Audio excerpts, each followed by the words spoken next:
Somewhere in the Canadian Arctic, beneath cold, dark water that barely reaches above freezing even in summer, two ships have been sitting on the seafloor for the better part of 2 centuries. They went in with full crews, enough food for 3 years, a library of over 1,000 books, and one of the most experienced polar commanders the Royal Navy had ever produced. They never came back out.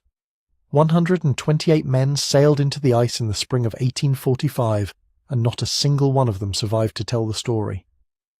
That silence is what makes the Franklin expedition one of the most haunting mysteries in the history of exploration. Not just because men died on almost every polar voyage of that era, but because so little came back. No captain's log, no final letter home. For years, almost nothing except scattered bones, a few cryptic written lines, and the memories of Inuit people who watched it all unfold from the shore.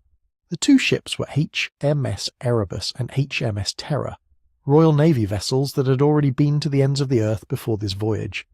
They were built tough, reinforced with extra timber and iron-plated bows, fitted with converted railway locomotive engines to push through pack ice when the wind failed them. They carried canned provisions, livestock, scientific instruments, fine china for the officers' mess. By every measure available to Victorian England, they were ready. And the man commanding them, Sir John Franklin, was a decorated Arctic veteran with decades of polar experience and the full confidence of the Admiralty behind him. The goal was straightforward in theory, maddeningly difficult in practice. Find a navigable sea route through the frozen labyrinth of the Canadian Arctic, connecting the Atlantic to the Pacific across the top of North America. The Northwest Passage. It had been the obsession of British explorers for 3 centuries by the time Franklin set out, and the Admiralty was convinced that this was finally the expedition to crack it. The ice charts were better, the ships were stronger, and the crew was the finest that could be assembled. They were last seen by European eyes in late July 1845, when a pair of whaling ships spotted Erebus and Terror anchored to an iceberg in Baffin Bay, waiting for conditions to improve before pushing west. The whalers noted the ships looked well supplied and the men in good spirits. Then the ice closed in, the season turned, and the 2 vessels disappeared from the known world entirely. What followed is a story that took nearly 170 years to fully piece together. It moves through desperate Arctic winters and abandoned campsites, through frantic rescue expeditions and fading hope, through Inuit oral histories that were dismissed for decades, but ultimately proved more accurate than anything the searchers produced. It ends, or rather it opens into a new chapter, when the wreck of HMS Erebus was located in 2014 and HMS Terror in 2016, both resting off King William Island in positions that matched almost exactly what Inuit witnesses had been saying all along. And even now, the story isn't finished. Underwater archaeologists from Parks Canada have been diving the wrecks in recent years, bringing up artifacts, navigational tools, personal items, pistols, coins, and mapping the interiors of ships that have been sealed in cold water since the 1840s. Scientists are still arguing about why the crew died. New evidence keeps complicating old theories. The Northwest Passage itself, the route Franklin was trying to reach, sits at the centre of urgent modern debates about climate, sovereignty, and what the changing Arctic means for the world. That's the full arc of what we're going to explore in this video, and we're going to take our time with it. Before we dive in, take a second to like the video and subscribe, but only if you genuinely enjoy this strange little corner of the internet, now. Why did this particular expedition capture the Victorian imagination so completely? And why does it still pull at people today? Part of it is the scale of the failure. Victorian Britain was at the height of its confidence. The Royal Navy ruled the seas. The empire was expanding. Technology was advancing at a pace that felt almost miraculous to people living through it. And then this, 2 of the best ships ever prepared for polar exploration, vanishing without a trace. The silence that followed was almost incomprehensible to a public that had been expecting triumph. Within a few years of the ships failing to return, the story was everywhere. Newspapers ran breathless updates on the search expeditions, ballads were written, public donations poured in to fund rescue attempts.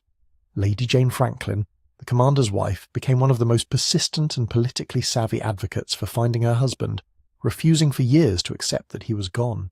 The search itself became almost as famous as the original voyage, generating its own cast of characters and its own tragedies. But there's something else underneath the Victorian obsession, something that resonates just as strongly now. The Franklin expedition sits at the intersection of ambition and hubris, of preparation and the absolute indifference of the natural world. These men had everything they needed by every standard their civilization could apply, and the Arctic simply did not care.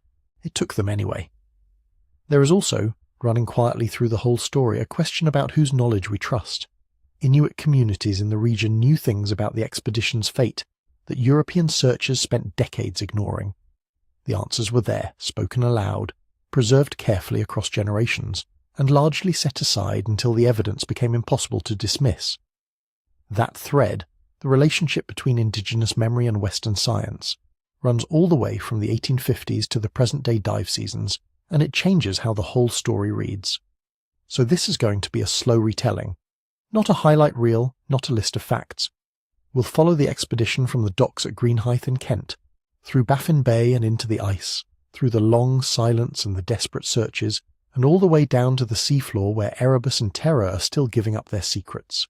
There's a great deal to work through, and almost all of it is worth sitting with carefully. Let's start at the beginning, with the dream that sent those ships north in the first place.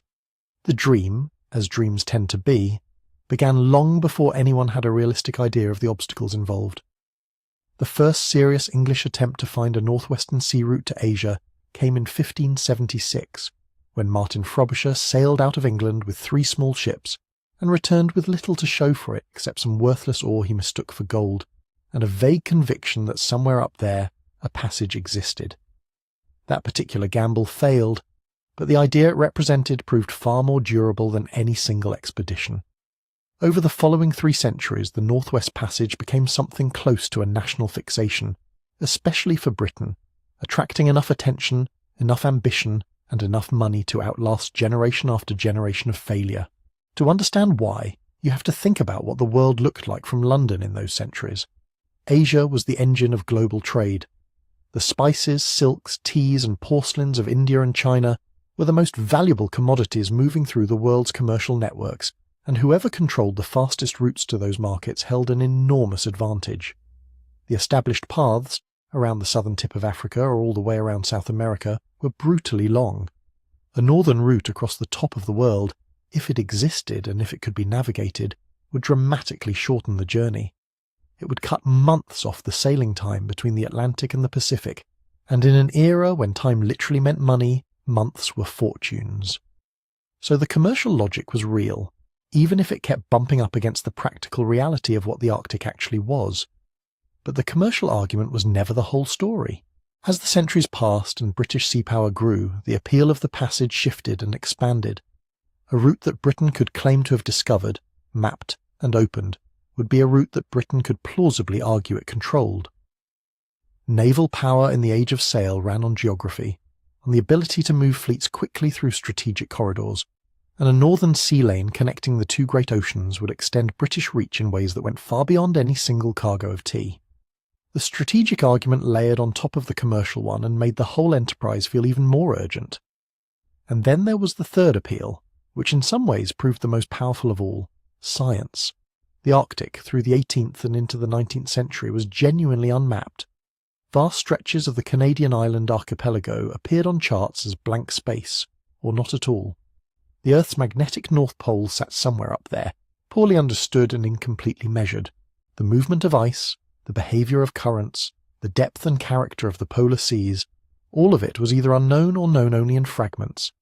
Exploration in this context was not just adventure, it was science, and British science in this period carried enormous cultural prestige. To open the Arctic was to extend human knowledge in ways that felt, to the people living through it, genuinely civilizational. By the time the Napoleonic Wars ended in 1815, all 3 of these strands, commercial ambition, strategic interest and scientific prestige, had wound together into something that the Royal Navy was uniquely positioned to pursue. Because here is the thing about Britain in 1815, it had just won the most exhausting, expensive and consequential conflict in a generation. The French were defeated, British naval supremacy was unquestioned, and the Royal Navy suddenly found itself with an enormous number of ships, an enormous number of officers, and no enemy to fight. What do you do with the most powerful navy in the world when there is no war to send it to? You send it north. The Admiralty threw itself into Arctic exploration with a determination that bordered on institutional obsession. Between roughly 1815 and 1840, the Navy funded and dispatched at least 13 separate expeditions into the high Arctic, probing the channels and inlets of the Canadian archipelago, searching for the elusive passage, and building up a body of charts and observations that steadily shrank the blank spaces on the map. For officers who had spent their careers in wartime service, Arctic Command offered something that peacetime naval life otherwise lacked: danger, distinction, and the chance to win a kind of glory that promotion lists and shore assignments simply couldn't provide. Among those expeditions, one stands out for the confidence it generated. In 1819, William Edward Parry sailed into Lancaster Sound on the northern edge of Baffin Bay, and kept going west at a pace that astonished everyone back home. He reached 110 degrees west longitude, far deeper into the archipelago than anyone had managed before, and in doing so claimed the government prize of £5,000 that Parliament had set aside to reward exactly this kind of progress. But what mattered almost as much as the distance covered was how Parry managed the winter. Rather than retreating south when the ice closed in, he stayed. He wintered his ships in the Arctic, keeping his crews healthy and disciplined through months of polar darkness. And he demonstrated that it could be done, that a well-prepared expedition could survive the high Arctic winter and emerge intact on the other side. His ships also carried something new that season: tinned, preserved provisions, an early form of the canned food technology that would later equip Franklin's expedition. The combination of Parry's achievement and his methods gave the Admiralty something it had not quite had before: evidence that the passage was within reach. Over the years that followed, the picture became more complicated. Other expeditions found that the channels further west were not as navigable as the confident map suggested. Ice that had cleared one season returned the next. Crews struggled. Some voyages brought back important data, and some brought back mostly hardship. But the prevailing institutional attitude was cumulative optimism. Each voyage added to the chart, and each addition to the chart was read as progress toward an endpoint that felt increasingly real. What was not adequately absorbed, what the Admiralty and the broader public rather consistently underestimated, was the genuine arbitrary ferocity of Arctic conditions. The region had a way of resetting expectations without warning. Ice that had posed no barrier one year could close off an entire sound the next. Weather that seemed manageable in one season could turn catastrophic in another. The Arctic was not an obstacle course with a fixed layout. It was dynamic, indifferent, and in places almost incomprehensibly hostile. That underestimation of danger was not purely a failure of imagination. It was also a product of the cultural moment. By the early 1840s, Britain was standing at what felt like the apex of an age. Industrial technology was transforming everyday life. Steam power was reshaping transport on land and at sea. The empire was extending its reach across the globe, and the popular press was full of stories about British achievement in engineering, commerce, science, and war. The Great Exhibition of 1851 was still a few years off, but the confidence it would celebrate was already permeating public life. Arctic exploration fit neatly into this mood. The voyages were promoted not just as geographical missions, but as demonstrations of what British science and British seamanship could accomplish. They were, in a very real sense, imperial advertisements, and the public consumed them as such. When news of a forthcoming expedition spread in 1845, the response reflected that confidence entirely. This was going to be the culminating effort, the one that finally solved the puzzle. The ships being fitted out were the strongest and best equipped ever sent north. The technology aboard was cutting edge. The crew that would be assembled was the product of decades of accumulated polar experience.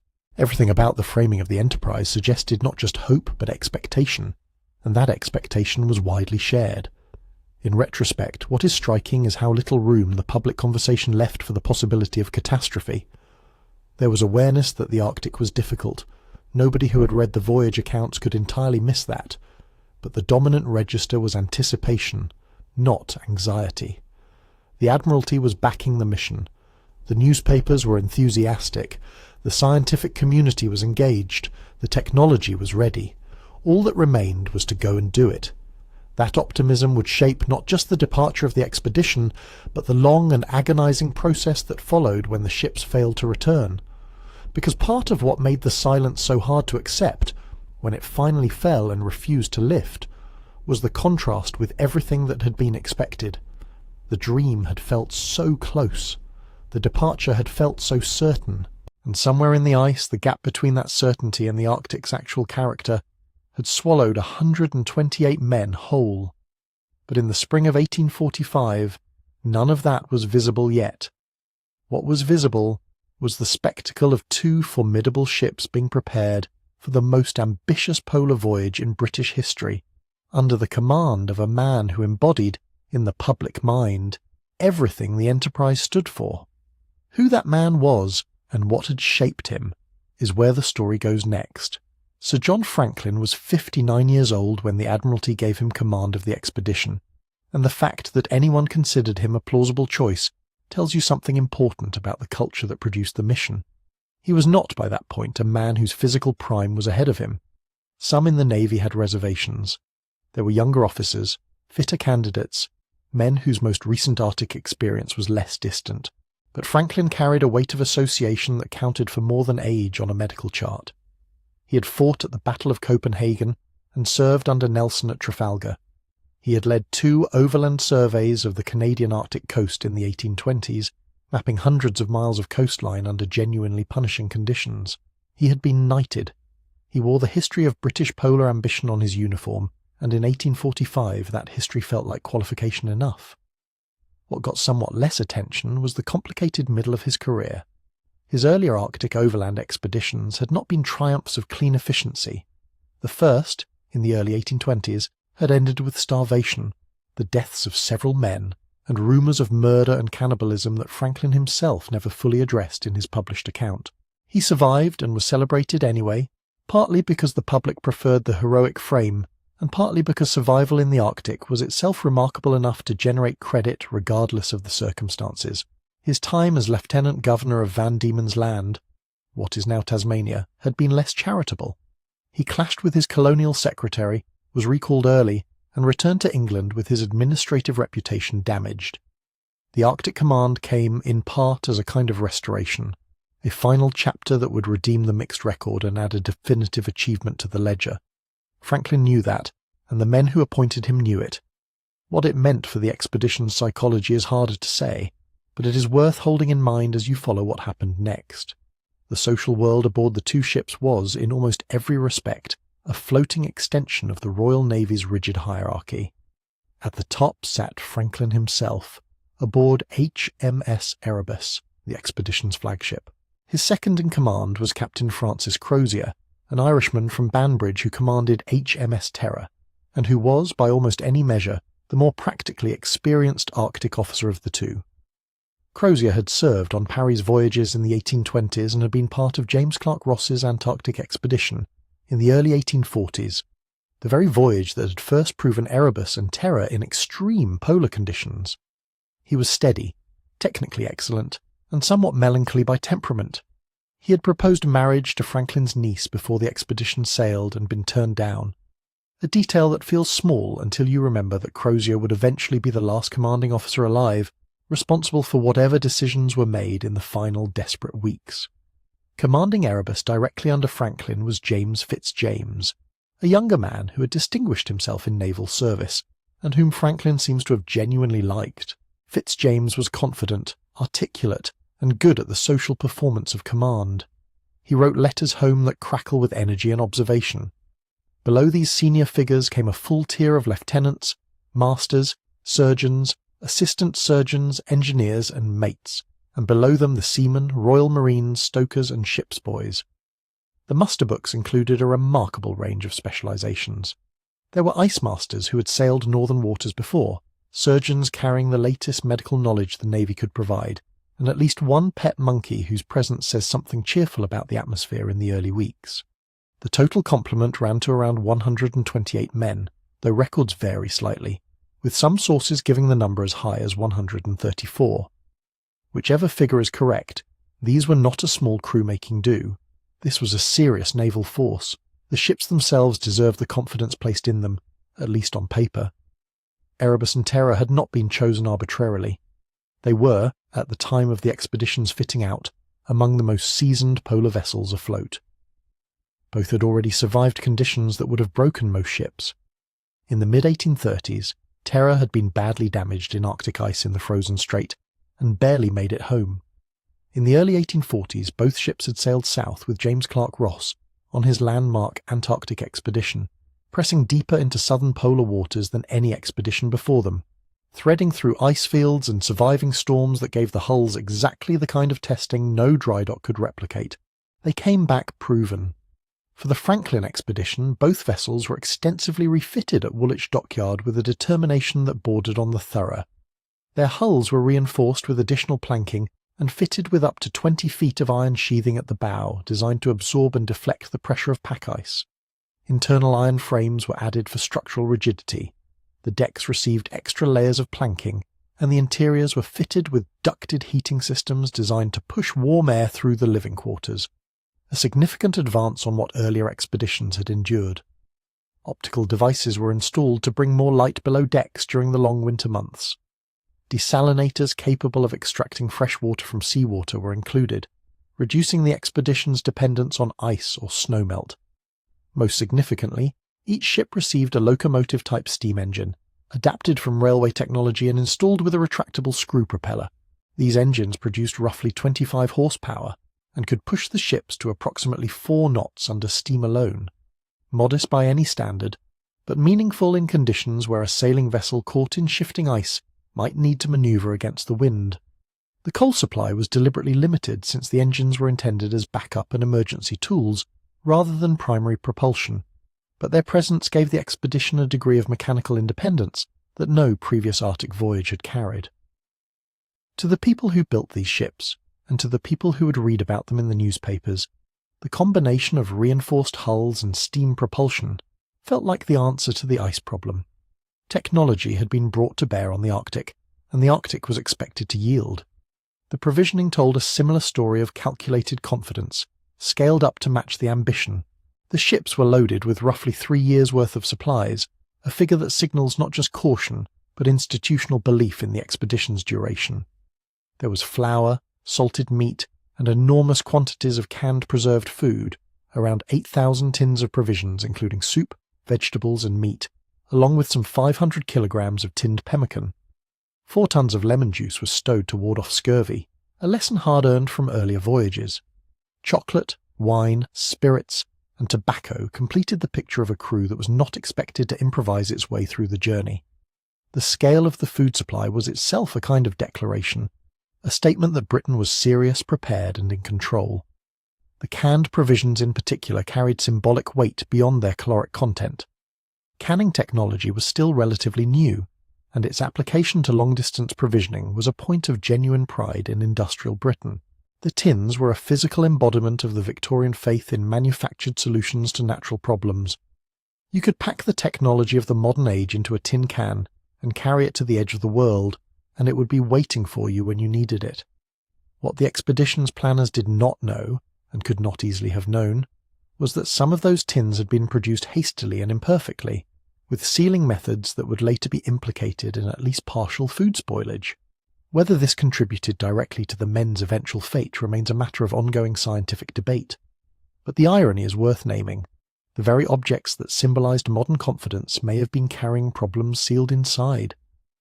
That gap between the appearance of preparedness and the hidden vulnerabilities folded into it is perhaps the most important thing to hold on to as the story moves forward. Everything about the Franklin expedition's preparation looked like the answer. The commander was decorated and experienced. The officers were capable and hierarchically organized. The ships had survived polar extremes and been rebuilt stronger. The engines promised mechanical agency in a world of wind and ice. The food would last 3 years. On the dock at Greenland's Disco Bay, where they made their final preparations before heading into Lancaster Sound, there would have been no obvious reason to doubt any of it. And yet the preparation that looked so complete had been designed, fundamentally, to manage conditions that were predictable. The Arctic's deepest danger was never the problem you had planned for. It was the problem that arrived without announcement, from a direction the plans had not covered, in a season that wasn't supposed to produce it. The ships were ready for what past experience suggested they would face. They were not ready, and could not quite have been, for what was actually waiting in the ice ahead. On the 19th of May, 1845, HMS Erebus and HMS Terror left the Thames and headed north. The crowds that came to see them off understood at some level that this was a different kind of departure, not a trade voyage, not a patrol, not a war. This was something closer to a national gesture, a formal declaration that Britain intended to finish what it had started in the Arctic, to close the last gap in the map and claim the Northwest Passage as proof of what the age could accomplish. The newspapers had been building toward this moment for months, framing the expedition in language that mixed imperial ambition with something more personal, more solemn. These were 128 men sailing toward a place from which letters might take years to arrive, and from which some kinds of messages might never return at all. The people watching from the banks of the Thames seemed to have understood that, even if they didn't say it plainly. There was pride in the send-off and ceremony and the kind of cheering that belongs to public confidence. But underneath it, for those paying attention, there was something that sat heavier than celebration. The ships moved north through familiar British waters first, past headlands and fishing towns, across the grey chop of the North Sea, heading for the open Atlantic. The early weeks of a voyage like this had their own particular rhythm, distinct from what would come later. The crew was fresh, the provisions untouched, the machinery still performing as it had in the dockyard trials. The ship's bell called the men to mess at 1500 hours, 3 in the afternoon, and officers followed an hour later, gathering in the wardroom where silver cutlery was laid, and blue and white willow-patterned plates were stacked in the racks. Meals were a formal affair, even this far south. The cook worked through the standard naval rotation of salt pork, beef, porridge, and the canned soups and vegetables that represented the expedition's modern edge. There was a recognisable naval universe aboard these ships, with its watches and its bells, its divisions of labour and its lines of authority, and for now that universe was functioning as designed. The Atlantic reminded everyone quickly that they were at sea and not at a celebration. The crossing into northern waters could turn viciously uncomfortable without warning, and even the reinforced bulk of Erebus and Terror offered no immunity from ocean weather. Contemporary accounts describe storms during this period that sent waves crashing across the decks, that worked their way below, that arrived at the dinner table uninvited. Officers bracing their plates and eating with laps full of cold water was not an unusual indignity for a Royal Navy voyage, but it would have sharpened the awareness that the comfortable, ordered world of the departure was already giving way to something less governable. The sea did what it always does. It reminded those on it that the plans made on land have a limited jurisdiction once the shore has disappeared. By late July of 1845, the expedition had reached Baffin Bay. To understand what that meant, you have to hold the geography in mind. Baffin Bay is a vast dark body of water wedged between the eastern coast of Baffin Island and the western coast of Greenland. A marginal Arctic sea that is frozen solid for most of the year, alive with ice of every scale and temperament, from thin seasonal sheets to ancient grinding masses that rise and fall with the current. It is not a welcoming body of water. Its character in summer is ambiguous, open enough to pass through, if you choose your route carefully and your timing is right, but never quite safe, never quite predictable. Icebergs carved from the Greenland glaciers drift through it in numbers large enough to require constant watch. The light comes at strange angles. The cold rises off the water in a way that has nothing in common with the cold of an English winter. At the southern end of Baffin Bay, the landscape is still recognisably North Atlantic, severe but not alien. As you move north and west, that changes. The water deepens its colour, the ice becomes more present, more various. And at the far western end of the bay, where Baffin Island curves northward and the geography narrows and compresses, you reach Lancaster Sound, the eastern gateway to the high Arctic, the threshold to the Parry Channel, and the entrance to the Northwest Passage itself. It was through Lancaster Sound that every previous attempt at the passage had pushed, and it was there that HMS Erebus and HMS Terror were heading when, in the last days of July, 2 whaling vessels encountered them. The whalers were working the same waters, as British and American whale ships commonly did in those months when Baffin Bay was accessible. The meeting was brief, probably routine by the standards of the ice-working trade, ships noting each other's presence, exchanging whatever news had accumulated since the last port, the crews watching each other across the water with the particular interest that contact brings after weeks of open ocean solitude. Franklin's men would have appeared to the whalers in good order. The ships were intact and provisioned. The officers were composed and confident. Whatever had passed on the crossing, whatever private doubts may have been turning in the minds of the men watching the ice thicken to the west, none of it was visible in the outward presentation of the expedition. Those whalers were the last Europeans to see Franklin's expedition alive.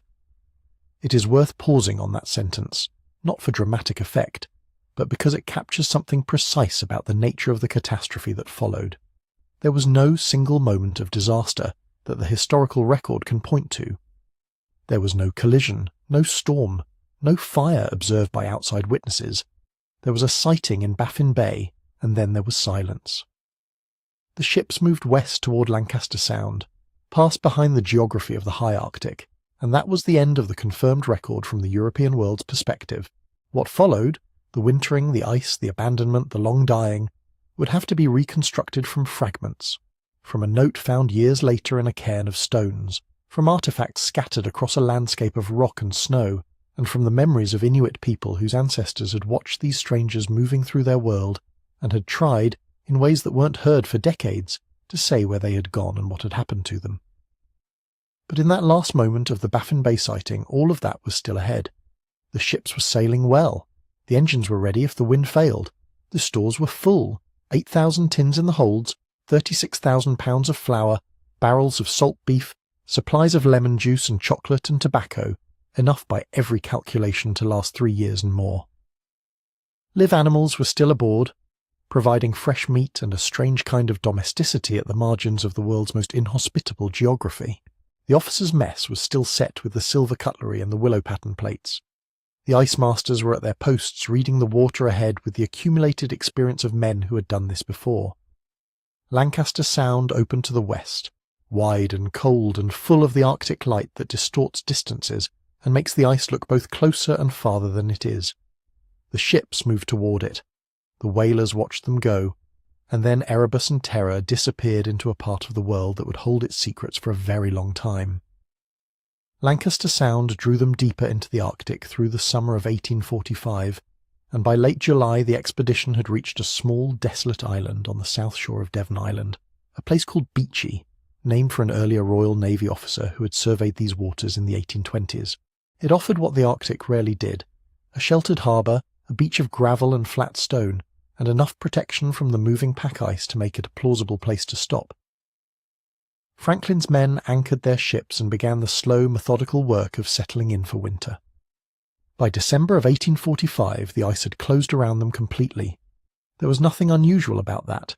Every Arctic expedition expected a winter halt. The Parry Channel froze, navigation became impossible, and the sensible response was to use the enforced pause to rest, repair, and maintain the routines that kept a crew functional over the long, dark months ahead. The officers of Erebus and Terror understood this. They had planned for it. The expedition's 3-year supply of provisions, 8,000 tins in the holds, 36,000 pounds of flour, over 30,000 pounds of canned meat, barrels of sugar and chocolate and preserved lemon juice, had been calculated precisely to carry them through multiple winters without resupply. On paper, Beechey Island was not a crisis. It was the plan working as intended. Royal Navy routine imposed itself on the frozen landscape, with the same precision it applied in the dockyards of Portsmouth. 3-hour watches kept men on deck through temperatures that would have paralysed civilians. Mess was at 3 in the afternoon for the ratings, 4 for the officers, and the forms of naval order were maintained with careful consistency. The wardroom still set its table, the blue willow pattern plates stacked in their racks, the silver cutlery laid in its proper place, officers sitting down to their meals in an orderly fashion that deliberately insisted on the continuation of a recognisable world in the middle of one entirely alien. Discipline was strict. Flogging remained on the books for infractions, and the ship's officers enforced the distinctions of rank and responsibility that were understood to be the architecture of a functioning expedition. The men worked. There was always work. Timber was sawn. Hulls were inspected and repaired wherever the ice's pressure had opened small seams. A carpenter's workshop was established ashore, and a forge, and a stove. Archaeological excavation of the Beechey Island site, carried out in stages between 1999 and 2005, found the material footprints of all this activity: the remnants of the carpenter's shop, the forge's traces in the ground, the deposits of coal and broken metal and shattered pottery that accumulated over the winter in quantities large enough to fill the site with what one archaeologist memorably described as a mountain of garbage. The crew of Erebus and Terror were not idle men. They consumed, they discarded, they built and broke and repaired. They also attempted a small vegetable garden in the sheltered ground near the winter quarters, a gesture that says something human about the effort to impose normalcy on a landscape that had absolutely no interest in providing it. Through all of this, 3 men died. John Torrington, a petty officer aboard Terror, was the first. He died on the 1st of January 1846 and was buried on the gravel beach at Beechey Island with the kind of care that the Royal Navy devoted to its dead, even in extreme circumstances. A proper coffin, a headstone, a grave filled and marked. He was 20 years old. John Hartnell followed him on the 4th of January, an able seaman from Erebus, also young, buried with the same formality a few feet away. William Brain, a Royal Marine private, died months later on the 3rd of April and was laid beside the other 2. 3 graves in a row on a gravel beach at the edge of a world where nothing is soft and nothing forgives mistakes. Those graves became, decades later, among the most important physical traces of the entire expedition. When the first search parties arrived at Beechey Island in 1850, 5 years after Franklin had sailed, the graves were the first confirmation that the expedition had been there at all. They were also the first intimation that something had gone wrong even in the opening chapter of the voyage. 3 deaths in a single winter were not catastrophic by 19th century naval standards, but they were not trivial either. The graves said that the first winter had not been merely difficult, it had been lethal. In the 1980s, a Canadian team led by anthropologist Owen Beattie exhumed all 3 bodies. The Arctic cold had preserved them in extraordinary detail. Torrington's face looked out from the ice with an expression of such quiet particularity, eyes partly open, features still recognizable, that photographs of him caused a considerable public impact when they were published. CT scans of the bodies revealed severe lung disease in Torrington, along with bone lesions consistent with scurvy. Initial analysis of tissue samples found high levels of lead in all 3 men, and the lead poisoning hypothesis, the idea that improperly soldered tin cans had slowly contaminated the crew's food, became a dominant explanation for the expedition's eventual collapse. Later researchers have challenged this reading. A 2018 high-resolution X-ray fluorescence study found lead levels in the bones that were elevated but within the range, typical for 19th century naval men who lived surrounded by lead paint, lead pipes, and lead weights. The debate about what exactly killed these men, and how much the canned provisions contributed to the broader catastrophe, has not been resolved. But the graves themselves, and what they have been made to yield through forensic science applied a century and a half after the burials, represent something remarkable. The idea that the dead could still speak, if the questions were precise enough and the technology patient enough to listen. For the living, the winter continued. There was hunting, seals taken from the ice, the occasional opportunity for larger game. There were the small, disciplined pleasures that Royal Navy culture made available even in the field. Books from the expedition's library, theatrical performances staged by the crew, readings aloud in the lower deck. These were not unique innovations. Arctic expeditions had used amateur theatricals and organised lectures as deliberate tools of morale maintenance since the Parry voyages of the 1820s. Franklin's officers knew the prescription. They applied it. From the outside, everything appeared ordered and purposeful, but the 3 graves stood in the cold, and whatever had killed Torrington and Hartnell and Brain had not been named or understood. The mountain of garbage accumulating at the winter quarters spoke of a crew that was eating hard, burning fuel fast, working through its reserves in the way that any ship's company does over a long enforced halt. And in the tinned provisions being opened every day in the galley, there was, whether significantly or not, the chemical reality of whatever the soldering process had placed inside every seam of every can. The men ate and worked and slept and died and were buried. The remaining crew counted the days until the ice opened. In the spring of 1846 it did. The expedition reprovisioned as best it could, left behind the graves and the carpenter's shop and the forge and the waste piles that would preserve their presence for 2 centuries, and sailed south and west into the labyrinth of the high Arctic. Beechey Island retreated behind them, the last place where anyone could say with certainty that most of these men were still alive, still organised, still capable of the disciplined, purposeful activity that leaves behind workshop floors and planting beds and properly headstoned graves. What came next would leave a very different kind of trace. They moved south through the summer of 1846, and for a time the passage seemed to be opening before them. Peel Sound, which runs down the western edge of Somerset Island, had been navigated before in theory but never in practice at this scale, and the ships made reasonable progress through the summer channels. There was optimism in the movement itself. The sensation of forward motion after a winter of frozen stillness is difficult to overstate. Every mile logged southward was a mile closer to the Pacific, to completion, to the vindication of everything the expedition had been built to accomplish. Franklin and his officers had emerged from Beechey Island with their provisions depleted by one winter, but their ships intact and their crew, the surviving 125 of them, still functional and organised. The goal remained credible, and then, in the vicinity of Victoria Strait, the ice closed. The date recorded in the only written document the expedition would leave behind is the 12th of September, 1846. On that day, or near enough to it, Erebus and Terror became beset.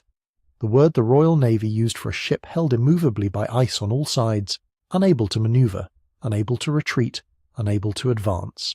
They were northwest of King William Island, in a stretch of water that is wide enough to look navigable on a chart. Victoria Strait runs roughly 160 kilometres in length, and opens between 80 and 130 kilometres in width, but which behaves, in reality, not like a channel, but like a slow-moving trap. What makes Victoria Strait so dangerous is not simply that it freezes. Almost everything in the high Arctic freezes. What makes it dangerous is the kind of ice it produces and the way that ice moves. The pressure that builds through the winter between the continental landmass of North America and the great rotating masses of pack ice drifting down from the Beaufort Sea creates what is called multi-year ice, slabs and ridges and pressure hummocks that have survived one summer melt season and refrozen, surviving another and refrozen again, accumulating thickness and hardness year after year until they bear no resemblance to the flat, navigable surface that might clear in a warm August. When this ice presses through Victoria Strait, it presses with the weight of an entire season's worth of Arctic physics behind it. The seasonal window during which the strait might be crossed by a wooden vessel is vanishingly small. Open water begins, if it begins at all, in late July, and the refreezing begins again before the end of September. Franklin's ships had arrived at the threshold of that window, and found it closing around them. There was nothing they could do. This is worth sitting with for a moment. Erebus and Terror were not ordinary ships. They had been reinforced with iron plating along their bows, fitted with internal bulkheads of immense thickness, given auxiliary steam engines to provide propulsion when sails were useless, and loaded with the best equipment the Royal Navy could assemble. They were, by every measure available in 1845, the most capable ice-going vessels in the world. And yet a multi-year pressure ridge does not distinguish between a reinforced hull and a river barge. It simply presses. The ice moved in, the ships were held, and the season turned. The second winter began. If the first winter at Beechey Island had been managed, difficult but structured, a planned halt absorbed by preparation and routine, the second winter at Victoria Strait was something qualitatively different. The crew knew by now what a winter trapped in Arctic ice looked like. They had the experience behind them. They also had the awareness, slowly clarifying as the weeks passed, that this was not Beechey Island. There was no safe harbour here, no solid land nearby that offered the same relative shelter. Victoria Strait is exposed, its ice dynamic, under constant pressure from the Arctic Ocean to the north. The sounds that a wooden hull makes when ice squeezes it from both sides, the deep prolonged groaning of frames and planking absorbing lateral force, are not sounds that permit easy sleep or easy confidence. The men would have known the difference between the grumbling of ice resting against a stable hull and the louder, more alarming protests of a hull under serious compression. They maintained routine because routine was all they had. The watches continued, the meals were served, the officers maintained their form. But the provisions that had been calculated for 3 years were now, heading into the second winter, significantly reduced. The men were eating through a supply that had been designed to accommodate exactly this kind of delay, but designed to accommodate it within limits, and the limits were becoming visible. What they could not know, and what makes the situation in hindsight feel so particular in its cruelty, was that no one was coming. The spring of 1846 had passed. Summer came and went with the ships held fast. The outside world, the Admiralty, the families, the press that had reported so enthusiastically on the expedition's departure had not yet begun to worry. The expedition had been provisioned for 3 years. It had been out for barely 1. By the standards of Arctic exploration, as understood in London, the silence was unremarkable. Ships went north and went quiet and came back having solved the passage, or came back having failed to solve it, and in either case the silence itself was expected and accepted. No rescue was being planned, no message could be sent. The only link between these 100 and some men trapped in the ice of Victoria Strait and the entire rest of the human world was whatever they might manage to leave behind in a cairn. The third winter approached, and by the time spring 1847 arrived, the ice had not released the ships. A full year had passed since they became beset. The short, bitter thaw of the high Arctic summer, the weeks in which Victoria Strait might theoretically have yielded open water, had not been enough to free them. The expectations that had organised the entire voyage were now in serious tension, with the reality pressing in on both hulls. An expedition that had been planned as a passage, a transit, a movement from one ocean to another, had become something else entirely. A long, stationary endurance in which the ships themselves were no longer instruments of travel, but simply shelters, growing colder, growing smaller in their crew's perception of the world, surrounded on every side by the same slow-moving, unchanging, indifferent ice. There is something in the Antarctic and Arctic literature about what extended polar darkness does to a group of men. It is not simply loneliness or cold, though both are present. It is the compression of the possible, the gradual narrowing of what can be expected, what can be planned, what can be hoped. Each day is shorter than the last, then identically dark, then incrementally longer. And through all of it, the landscape remains the same, white, grey, blue-black at night, and silent except for the wind and the sounds of the ship itself. The horizon never changes, no news arrives. The world beyond the ice exists only in memory and in the pages of the expedition's library. The gap between what these men had sailed toward and what was now surrounding them had become immense. They had left England with charts and provisions and steam engines and a century of accumulated naval confidence. They were now entering their 2nd year of entrapment, their provisions aging, their bodies subject to whatever cold and darkness and inadequate nutrition due to a human frame over a sustained period, their next sight of another human face depending entirely on whether, somehow, the ice chose to let them go. It did not, and so the only thing left to do, the only act that remained within human power, was to write it down. Somewhere on the frozen surface between the locked ships and the shore of King William Island, in late May of 1847, a small party moved across the ice. 2 officers and 6 men, 8 figures in Navy-issue cold weather gear, carrying with them the kind of administrative form that the Admiralty issued to every expedition, venturing into uncertain waters. A pre-printed slip of paper, designed to be filled out, placed in a watertight container, deposited in a cairn of stacked stones, and left as a record of position and condition for anyone who might come searching. The form was printed in multiple languages around its edges, including a request in English and several others that any finder forward the document to the Secretary of the Admiralty in London. The assumption built into the form's very design was that someone eventually would come. The party reached Victory Point on the northwest coast of King William Island and built a cairn. Inside it they left the document. The date was the 28th of May, 1847. The message they wrote was brief, precise, and, read from the distance of what we now know, quietly devastating in its ordinariness. The note reported that HMS Erebus and HMS Terror had wintered at Beechey Island after exploring Wellington Channel as far north as latitude 77 degrees, returning via the west side of Cornwallis Island. It placed the ship's current position at latitude 70 degrees, 5 minutes north, longitude 98 degrees, 23 minutes west, beset in the ice northwest of King William Island, precisely where the previous section of this story found them, and then, at the bottom, in the careful handwriting of an officer still maintaining the forms of naval procedure even in the middle of a multi-year entrapment, came the phrase that would echo across every subsequent account of the expedition. All well. 2 words. A full stop. The message of a crew still organised, still functioning, still confident enough in their situation to summarise it in the language of routine dispatch. Whether this reflected genuine optimism, professional habit, or simply the limitations of what could be said on a printed form, The note gave no sign of desperation. It was the record of an expedition still in progress, still credibly within the range of outcomes its planners had envisioned. Then someone came back. Less than a year later, on the 25th of April, 1848, a different hand wrote in the margins and around the edges of that same pre-printed form, filling in the spaces that the original message had left blank. The document was retrieved from the cairn, the new entry added, and the note replaced. This time the words were different in every way that mattered. The ships, the marginal note recorded, had been deserted on the 22nd of April, 1848.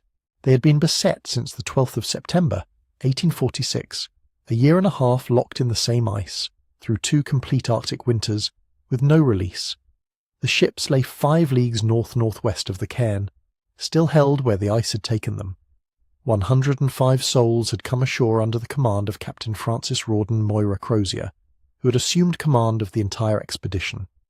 The landing position was given precisely, latitude 69 degrees, 37 minutes, 42 seconds north, longitude 98 degrees, 41 minutes west. And then, in those same cramped marginal lines, the note recorded what had happened to Sir John Franklin. He had died on the 11th of June, 1847, 2 weeks after that first optimistic note had been deposited in the cairn. The expedition that had departed England under his command, freighted with his experience and reputation, had lost him before its second year of entrapment was even complete. The cumulative toll by April 1848 stood at 9 officers and 15 men dead, 24 people gone from an already reduced crew, lost not to shipwreck or accident in any single dramatic event, but over the slow, grinding duration of the entrapment itself. Whatever combination of illness, cold, malnutrition, and despair had claimed them, they were gone, and the note listed their absence in the dry arithmetic of an official record. The remaining 105 were going to march south. The note concluded with the plan. They would set out on the 26th of April 1848, heading toward Back's Fish River, the waterway known today as the Back River, draining southeast through the Canadian mainland toward Hudson Bay. The distance involved was roughly 400 kilometres across some of the most hostile terrain in the world. There was no guarantee of resupply, no certainty of rescue, no established route that these men had scouted or surveyed. There was only the logic of direction. South meant warmer, south meant nearer to inhabited territory, south meant moving rather than waiting, and the fading arithmetic of provisions that had been calculated for 3 years and were now, in the 3rd year, approaching their limit. This document, this single Admiralty form with its 2 entries 11 months apart, its careful latitudes and its quiet accounting of the dead, is the only contemporary written record that the Franklin expedition left behind.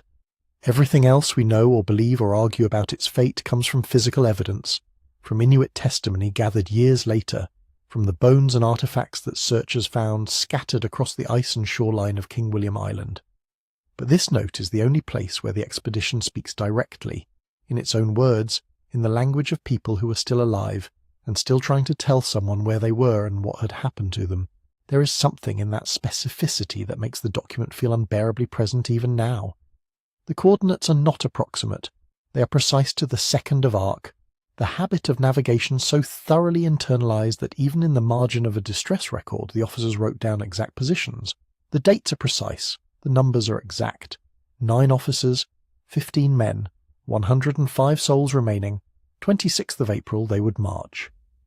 These are not the vague impressions of a survivor recalling events from a distance. They are the contemporaneous record of men who are trained to measure and record, doing so for the last time, aware that whatever became of them, this note needed to be found and read and acted upon.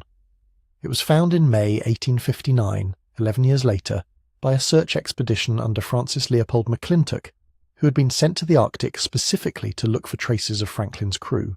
By then, every one of the 105 who had left the ships was dead. The 400-kilometre march south had ended not in rescue but in the kind of evidence that searchers find after the fact. Scattered gear, abandoned sledges, human remains. What the note accomplished was not the rescue its authors had hoped for. What it accomplished instead was the creation of a record, the only point at which the interior of the expedition's final months became visible to the outside world. In the entire vast silence that surrounds this story, The years before discovery, the decades of speculation, the long delay before the wrecks themselves were found. This small document is the one place where the ice yields briefly and lets the voices through. 2 entries, 2 dates, 1 year apart. The first says, "All well." The second says, "Franklin is dead and we are leaving the ships and marching south with 105 men in 4 days' time." And then the silence closes back over them, and everything else must be pieced together from what remains. They left on the 26th of April, 1848, exactly as the note had promised. 105 men stepped away from the ships that had been their entire world for nearly 3 years and began moving south across the ice. HMS Erebus and HMS Terror remained locked where the ice had held them, 5 leagues to the north, still intact, still carrying the stores and instruments and personal belongings that their crews could not carry with them. The ships did not sink that day. They simply receded, growing smaller behind the procession of men and sledges until the pale hulls disappeared into the white horizon. What the men who looked back felt in that moment, if any of them looked back at all, is not recorded. What is recorded, or at least knowable from what searchers later found, is what they were carrying. The party had organised itself in the manner that Captain Francis Crozier and Commander James Fitzjames understood. Naval hierarchy intact, sledge teams assigned, officers directing the movement of equipment. They had brought 3 open boats with them off the ships, lashed to heavy wooden sledges, along with a large cache of ship stores, cooking equipment, clothing, tins of provisions, tools, ammunition, personal effects. The combined weight of boats, sledges and cargo ran to what subsequent observers would judge as a staggering load for the number of men available to pull it, and those men were already compromised. Later, when Francis McClintock's search party encountered one of these boats still lying on a sledge on the western shore of King William Island, he noted in his journal what he found inside: the accumulated weight of objects that had seemed necessary when packed, but now read to his experienced eye as the record of men who could not let go of things, or could not agree on what to leave behind. He described it as a mere accumulation of dead weight, of little use, very likely to break down the strength of the sledge crews. The terrain ahead of them was not navigable ice in the sense the ships had known. It was pressure-ridged sea ice, broken into irregular formations, interspersed with stretches of snow-covered land, river ice, and the kind of surface that requires constant attention from men in full health. The men crossing it were not in full health. Scurvy had been working on the crew for months, perhaps longer, a slow erosion of tissue, joint, and connective structure that weakened the body in ways both visible and hidden. Some almost certainly had frostbitten fingers or toes from the accumulated winters. Their clothing was naval issue. Heavy greatcoats, woolen uniforms, thick leather boots designed for the decks of warships and for the protocols of the British Navy, not for the physical demands of hauling laden sledges across the Arctic. The temperature at night dropped to near -48 degrees Celsius. By day it rose only to around -35. Every breath of effort cost something that could not be replaced. The route toward the Back River, Backsfish River, as the note and the charts called it, was not arbitrary. It was the most coherent plan available to men who understood their situation clearly. The Back River drained southeast through the Canadian mainland, reaching toward Hudson Bay, and, theoretically, toward territory where there were trading posts, where there were people who might help, where the logic of south and warmer and toward civilization might eventually resolve into actual rescue. The river's mouth lay on the mainland coast, roughly 400 kilometers from where the march began. It was a distance that a healthy, well-equipped party moving in a favorable season might have managed. These men were none of those things. But south was the direction that made sense, and the Back River was the destination that made sense. And in April 1848, with the ships abandoned and the provisions finite and the Arctic winter beginning its grudging retreat, sense was what they had. Crozier and Fitzjames understood the scale of what they were asking. The naval structures around which they had organised their entire professional lives, rank, order, the chain of command, the discipline that turned a ship's company into something more efficient than its individual parts, those structures did not dissolve when the ships were left behind. They persisted. Officers issued orders. Sledge teams were organised. The procession moved with the coherence that training produces even in extremity. The same instincts that had governed 3 years of icebound life were still operating, and there is something in that persistence that speaks to how deeply the habits of the Royal Navy had shaped these men. They marched as they had served, with order, with hierarchy, with the conviction that organisation was what stood between them and chaos. But the ice does not observe hierarchy. The cold does not negotiate with discipline. The body, once depleted past a certain threshold, does not respond to will in the way that naval training promises it should. The gap between what order demands and what exhausted flesh can deliver, that gap was widening with every kilometre south. Later testimony suggests that the party began to fracture under the weight of the journey. Inuit witnesses encountered different groups of men at different times and places along the route, groups whose size and condition told the story of a procession that was slowly losing the ability to stay together. Some men were found in the places where they had stopped to rest and did not rise again. Others pressed further. By one account, perhaps 30 to 40 men reached the northern mainland coast, a fraction of the 105 who had stepped off the ice from Erebus and Terra in late April. None of them made it up the back river. What remains along the route, and searchers found remains across several decades, in several expeditions, scattered from the western shore of King William Island to the river's approaches on the mainland, tells the same story without melodrama. Equipment abandoned when it became impossible to carry further, a boat still on its sledge, laden with objects someone had packed carefully and never unpacked, skeletal remains in the positions that mark where men stopped, the material record of a march that kept going longer than it had any right to, pushed by training and necessity and whatever it is that keeps human beings moving when all the rational calculations have run out. The route toward the back river offered a desperate hope, and the men who took it were not fools or victims of poor judgment. They were officers and sailors following the best available logic in an impossible situation, carrying more than they could carry, crossing terrain that the summer thaw had not yet softened, wearing the clothes of a navy that had equipped them for everything except this. The discipline held longer than the bodies did. The hierarchy survived until there were not enough men left to maintain it. The order in which they marched south, organised, commanded, proceeding according to the forms of naval practice, gradually gave way to smaller and smaller groups moving at whatever pace each man could manage, and then to individuals, and then to the evidence that searchers and Inuit witnesses would piece together across the following decades. What the back river itself received in the end was not a rescued expedition. What it received was the westward approach of men who had come an extraordinary distance under extraordinary circumstances and who had not quite made it. The river waited for them at the edge of the mainland, its current locked under spring ice, holding whatever promise it had offered from a distance, and the men who had been walking toward it since April ran out of distance before they reached the shore.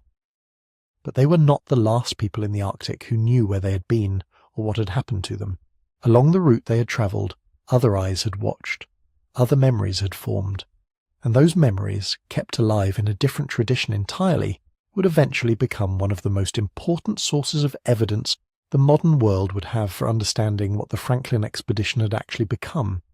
The people who watched the procession were not strangers to the land it was crossing. For generations before HMS Erebus and HMS Terra ever pushed into Baffin Bay, the Inuit had lived across the same coastlines, the same frozen channels, the same seasonal rhythms that the Franklin expedition was attempting to navigate by chart and compass, and the logic of British naval science. They knew the ice not as an obstacle to be overcome, but as a medium of a life, readable, layered with meaning, carrying information in its texture and colour and movement that no European expedition of the 1840s had yet learned to interpret. When the men of the lost expedition appeared on the western shore of King William Island, moving south in weakening groups through the spring of 1848 and into the months that followed, the Inuit witnessed what was happening with eyes that understood the Arctic in ways the dying men themselves did not. What they saw, they remembered, and what they remembered, they passed on. The first formal account of these testimonies to reach the wider world arrived in 1854, when John Rae, a Hudson's Bay Company explorer and one of the most capable Arctic travellers Britain had produced, gathered testimony from Inuit at Pelly Bay and Repulse Bay. The people he spoke with described encounters with a party of roughly 40 white men on the western shore of King William Island, moving south, clearly in distress. The men had appeared exhausted, near starvation, pulling a heavy boat over the ice and carrying firearms. Some had communicated by gesture or broken exchange that their ships were gone. None appeared well. Later that same season, or perhaps the following one, Inuit found the bodies of those men, many of them in various places along the coast and at one location containing a boat still mounted on a sledge, with the bodies of several men inside. The accounts were specific, grounded, and internally consistent. When Ray brought these testimonies back to Britain, the reaction among the public and much of the press was shaped less by what the Inuit had actually said than by what it was uncomfortable to hear. Some accounts included observations that the men had resorted to cannibalism before the end. Charles Dickens, whose voice carried enormous cultural weight, wrote publicly to dismiss the Inuit testimony as unreliable, suggesting instead that the deaths might have been caused by the Inuit themselves, an accusation that had no evidential basis and said far more about imperial assumptions than about anything the Inuit witnesses had done. The testimonies were dismissed, reinterpreted, or simply not pursued with the seriousness they warranted. This was a failure of listening that would take more than a century to fully correct. In the 1860s, an American explorer named Charles Francis Hall devoted years to gathering Inuit accounts across the Central Arctic. He was more patient than most, more willing to learn Inuktitut rather than rely solely on interpreters, and more committed to following individual testimonies wherever they led. Among his most significant informants was a man named Inukpujijuk, who described in considerable detail the location of an abandoned ship. Not a general impression, but a specific account with geography attached. Inuit elders, Hall spoke with described a vessel with 3 or 4 masts, held in ice near the Adelaide Peninsula, accessible by a ramp of ice that had formed against the hull. They described boarding the ship. They described finding a body inside a closed cabin. They described taking guns, provisions, and other materials before ice conditions changed, and the ship eventually sank. Some drew maps. Hall transcribed and preserved these accounts, though their full significance was not appreciated by the scientific and exploratory establishment of his time. The pattern continued. The accounts were collected, noted, and then largely set aside by those who were searching for the expedition, using the frameworks they trusted most: naval logic, geographic survey, European cartographic tradition. The idea that local knowledge transmitted orally across generations could carry precise information about specific locations and events was not taken seriously as a method. The assumption, embedded deeply in the culture of the search expeditions, was that the Inuit were witnesses to some things but not reliable guides to all things. This was wrong, and the wrongness of it shaped the course of the search for decades. The correction came slowly, and it came most powerfully through the work of a man named Louis Kamukak, a Joa-Haven historian and community researcher who spent 3 decades interviewing Inuit elders across the Central Arctic. What Kamukak assembled was not legend in any dismissive sense of the word. It was testimony, accumulated, cross-referenced, and geographically detailed, about 2 ships and what had become of them. The accounts described one ship crushed in ice on the northwest side of King William Island, and the other drifting south, remaining afloat for 2 winters before eventually sinking in shallower water near the Adelaide Peninsula, in the area Inuit called Utjulik. In 2008, Kamukak shared this knowledge with Parks Canada researchers who were preparing a systematic search effort for the wrecks. The information was treated appropriately as primary evidence. In September 2014, HMS Erebus was located in shallow water at Utjulik, exactly where the Inuit accounts had consistently placed it. The depth was modest, the location specific, the alignment with testimony precise. A researcher involved in the search described it plainly. The ship was found where the Inuit said it was. 2 years later, HMS Terror was discovered as well. That discovery too was set in motion by Inuit knowledge. A resident of Joa-Haven, drawing on long-standing community accounts of timber visible through the ice in Terror Bay, directed search teams to the area. When divers descended, they found the ship in a remarkable state of preservation, and found it in exactly the location that generations of Inuit memory had indicated it would be. Taken together, the accounts that ran from Ray's 1854 interviews through Hall's 1860s fieldwork and into Kamukak's decades of community interviews were not approximations or folklore. They were precise knowledge about real events, preserved in a tradition that European explorers and scholars had consistently undervalued because it arrived in a form they were not accustomed to treating as authoritative. The Inuit witnesses had described the location of ships. They had described the condition of starving men and specified the routes they had taken. They had described a boat containing bodies. They had described salvage operations aboard a vessel that later sank. Every one of these accounts was, in its core details, confirmed by physical evidence, either at the time of collection or, in the case of the wrecks themselves, more than 150 years later. What this asks of anyone who follows the story of the Franklin expedition is a recalibration. The search for the lost ships is often told as a drama of European exploration, naval heroism, and eventually technological triumph. Sonar, underwater robotics, satellite imaging bringing resolution to what 2 centuries of effort could not find. That story is real. But it sits beside another story that is equally real, the one in which the knowledge necessary to find the ships was held all along by the people who had always lived in those waters, and in which the delay in finding the wrecks was in no small part a consequence of how long it took the searching world to genuinely listen. The Inuit did not need the wrecks to be found to know that they were there. They had known, with the kind of knowing that comes from presence and continuity, and the careful maintenance of memory for generations. What changed in 2014 was not what the Inuit knew. What changed was that the rest of the world finally paid attention. While the Inuit carried their knowledge through memory and oral tradition, the wider world responded to Franklin's silence in the way it knew best, by sending ships. The first real alarm came in 1847, 2 years after Erebus and Terror had disappeared into Lancaster Sound with full stores and high expectations. When no word arrived, the Admiralty initially remained patient. Arctic voyages moved slowly, and Franklin had supplies enough for 3 years. But by 1848, patience had run out. The first search expeditions were dispatched, and what followed became one of the most sustained, expensive, and consequential rescue operations in the history of exploration. Between 1847 and 1859, somewhere in the range of 36 distinct missions, voyages of search, supply and relief were mounted by British and international parties combing the Canadian Arctic archipelago. The exact count depends on how one defines an expedition, and different historians have arrived at figures ranging from 17 to more than 70, depending on whether they include every supply run and coastal survey. But regardless of how you count them, the scale was extraordinary.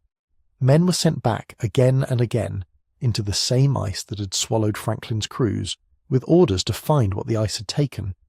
The searchers accomplished something that went beyond their stated purpose. In chasing one lost expedition, they mapped a continent's worth of coastline. Captains and crews filled in the blank spaces of the Arctic chart with extraordinary speed, motivated by the urgency of a rescue mission in a way that pure geographic curiosity had never quite managed to achieve. Wellington Channel was surveyed. The northern reaches of Baffin Island were traced. The intricate tangle of islands, channels, and frozen straits that make up the Canadian Arctic archipelago began to take recognizable shape on European maps. The Franklin search, as a geographic enterprise, produced more cartographic knowledge in 12 years than the previous 3 decades of deliberate Arctic exploration. But the maps came without the men. American interest entered the search in 1850, when the first Grinnell expedition sailed under Lieutenant Edwin de Haven, financed by a New York philanthropist named Henry Grinnell. It was a signal moment.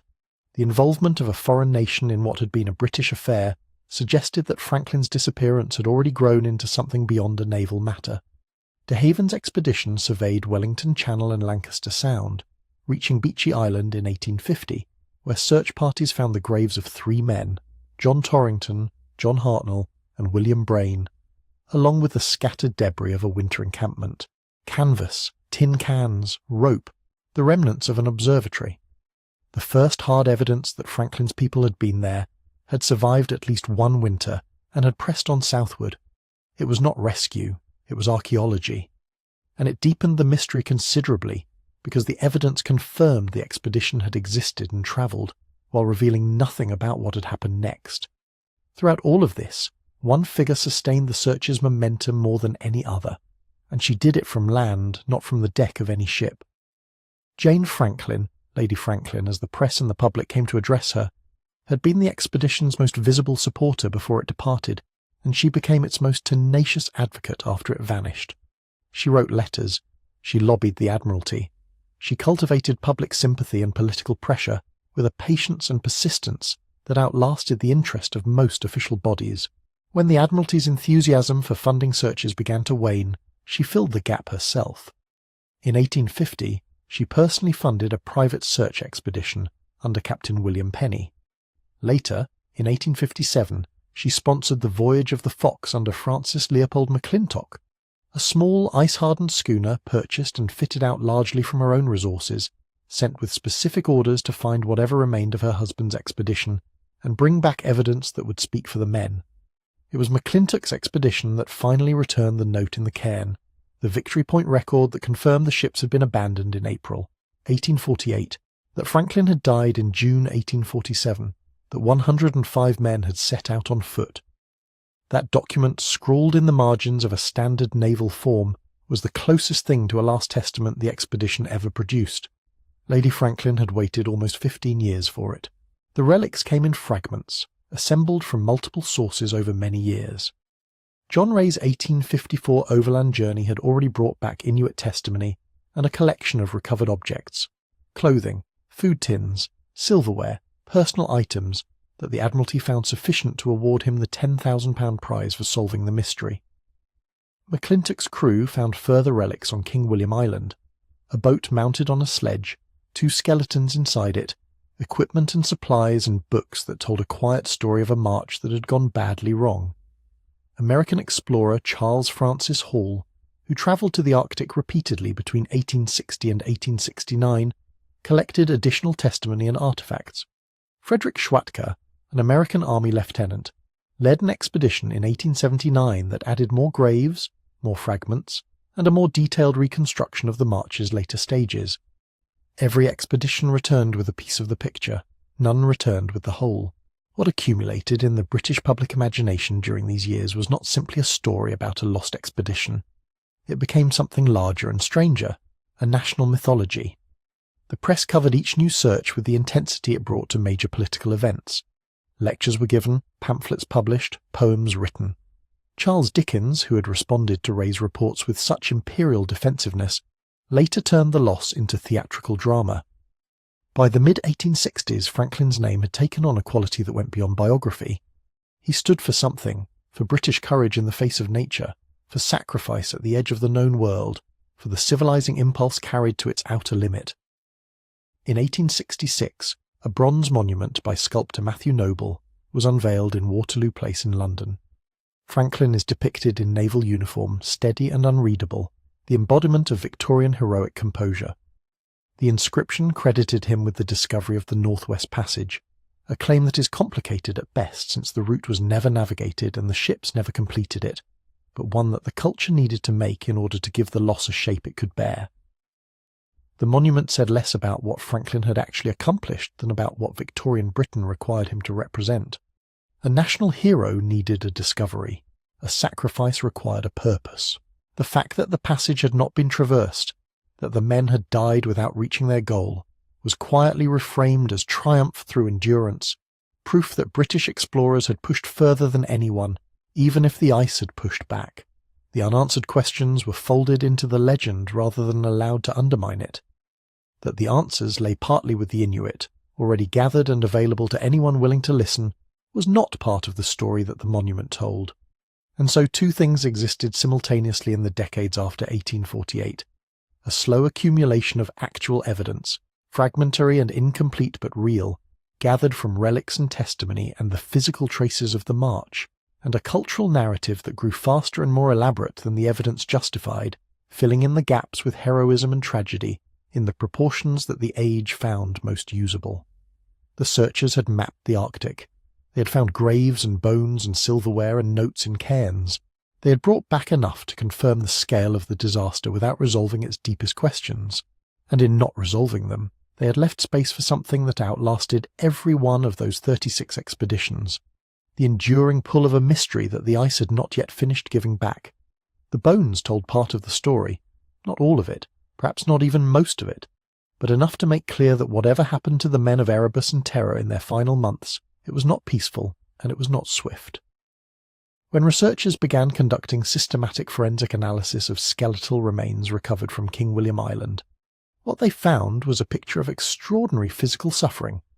Periostitis, an inflammation of the membrane surrounding bone, showed up in multiple individuals, a sign of prolonged physiological stress.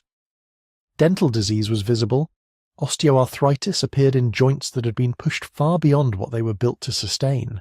These were men whose bodies had been consuming themselves slowly, grinding down under the combined weight of cold, exertion, and nutritional failure. The remaining 105 who had walked away from the ships in April 1848 had already endured 3 winters in the ice. They were not well when they started walking.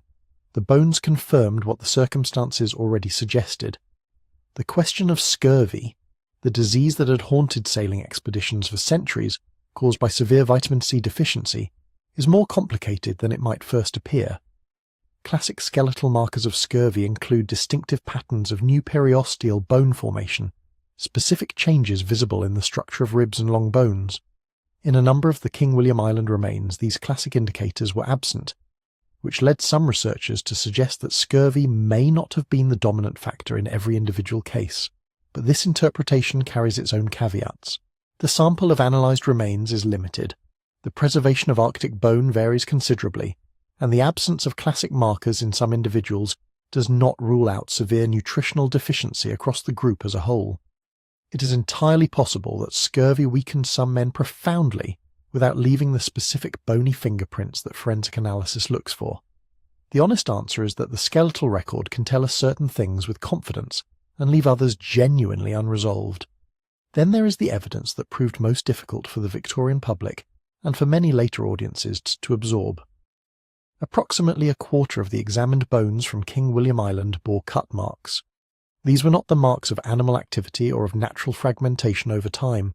Forensic analysis identified them as consistent with 19th century butchery, deliberate, purposeful cutting, in patterns that indicated the processing of human remains for consumption. This was not a new allegation. Inuit witnesses had described it to John Ray in 1854, and their accounts had been met with outrage and denial in Britain, with Charles Dickens among the most vocal in insisting that civilized English sailors could not possibly have resorted to such acts. The forensic evidence, gathered more than a century later, suggested that the Inuit witnesses had been telling the truth. Men who were starving, exhausted, and far beyond any possibility of rescue had done what starving people sometimes do.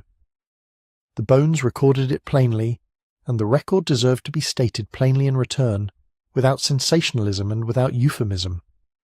It was one more dimension of a catastrophe that had many dimensions.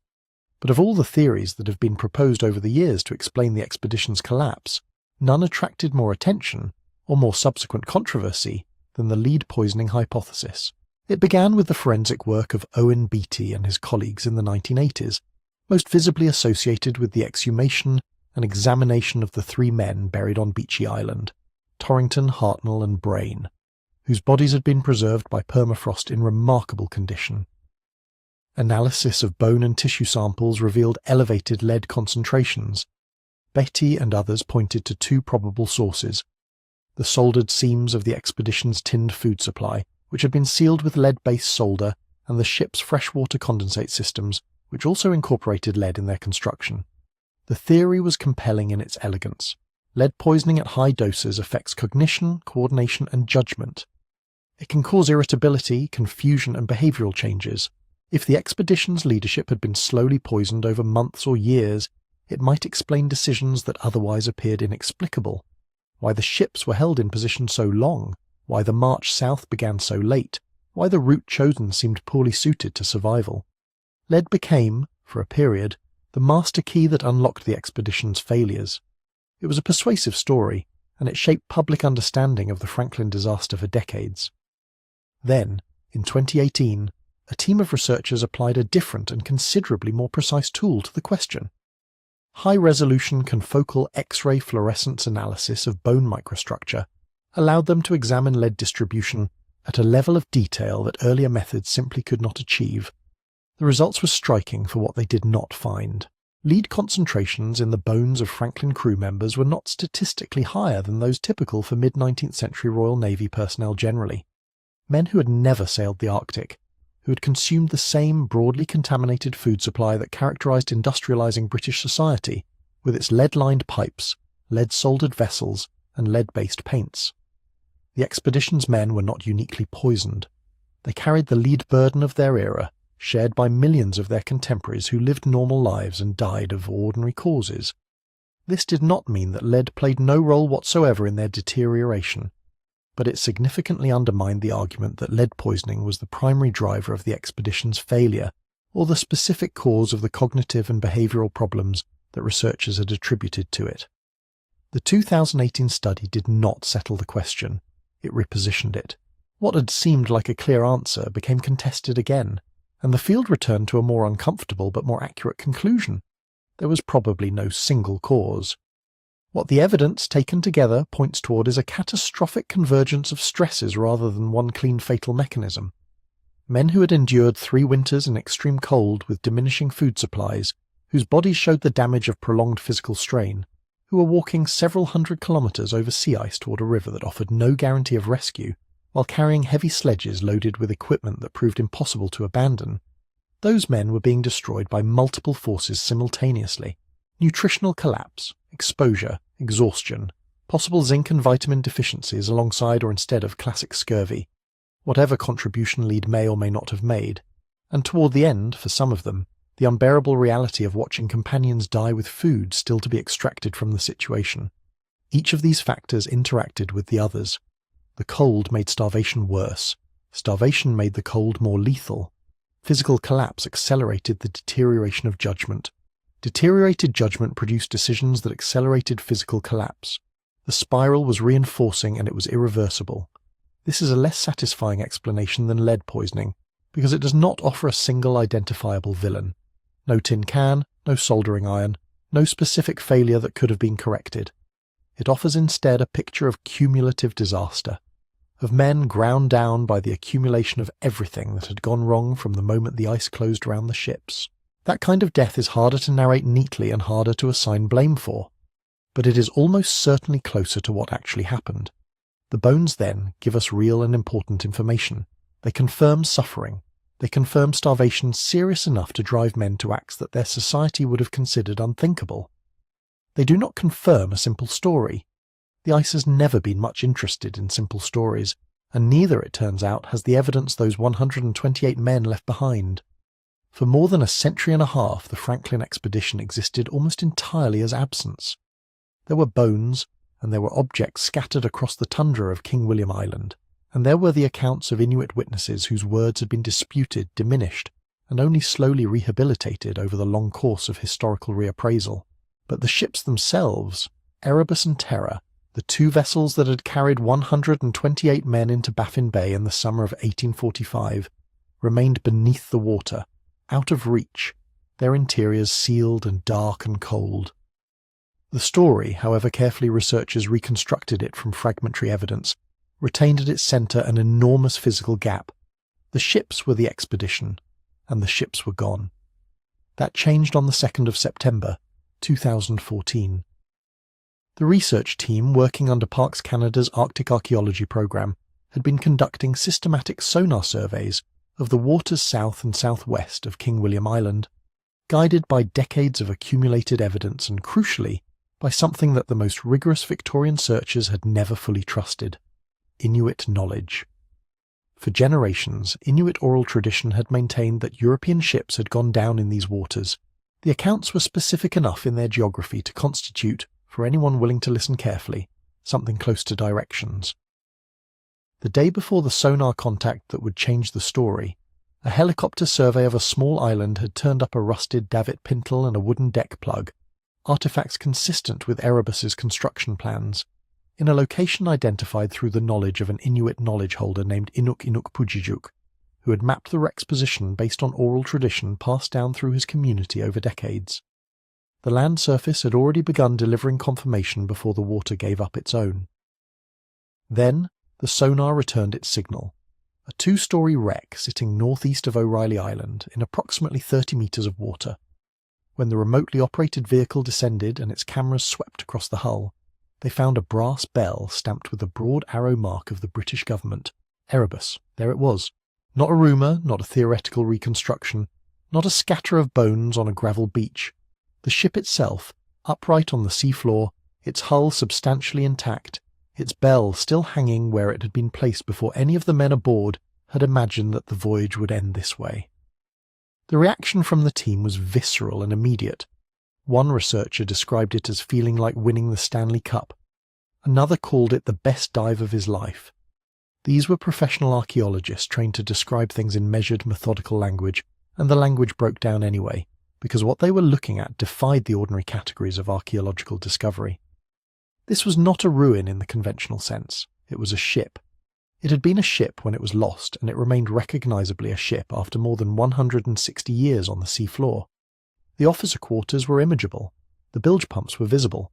The structure that had been built to withstand the pressure of Arctic ice had, in a final irony, proven strong enough to withstand the pressure of Arctic time. 2 years later, the second ship surfaced. On the 3rd of September 2016, the research vessel Martin Bergman was working in Terror Bay on the western shore of King William Island when it received a tip from a Gua Haven hunter named Sammy Kogvik. Kogvik had been out on the ice years earlier and had seen what appeared to be a large wooden stub protruding through the frozen surface. Something substantial, something that did not belong there. He had not reported it immediately, but he reported it now, and the team followed the lead.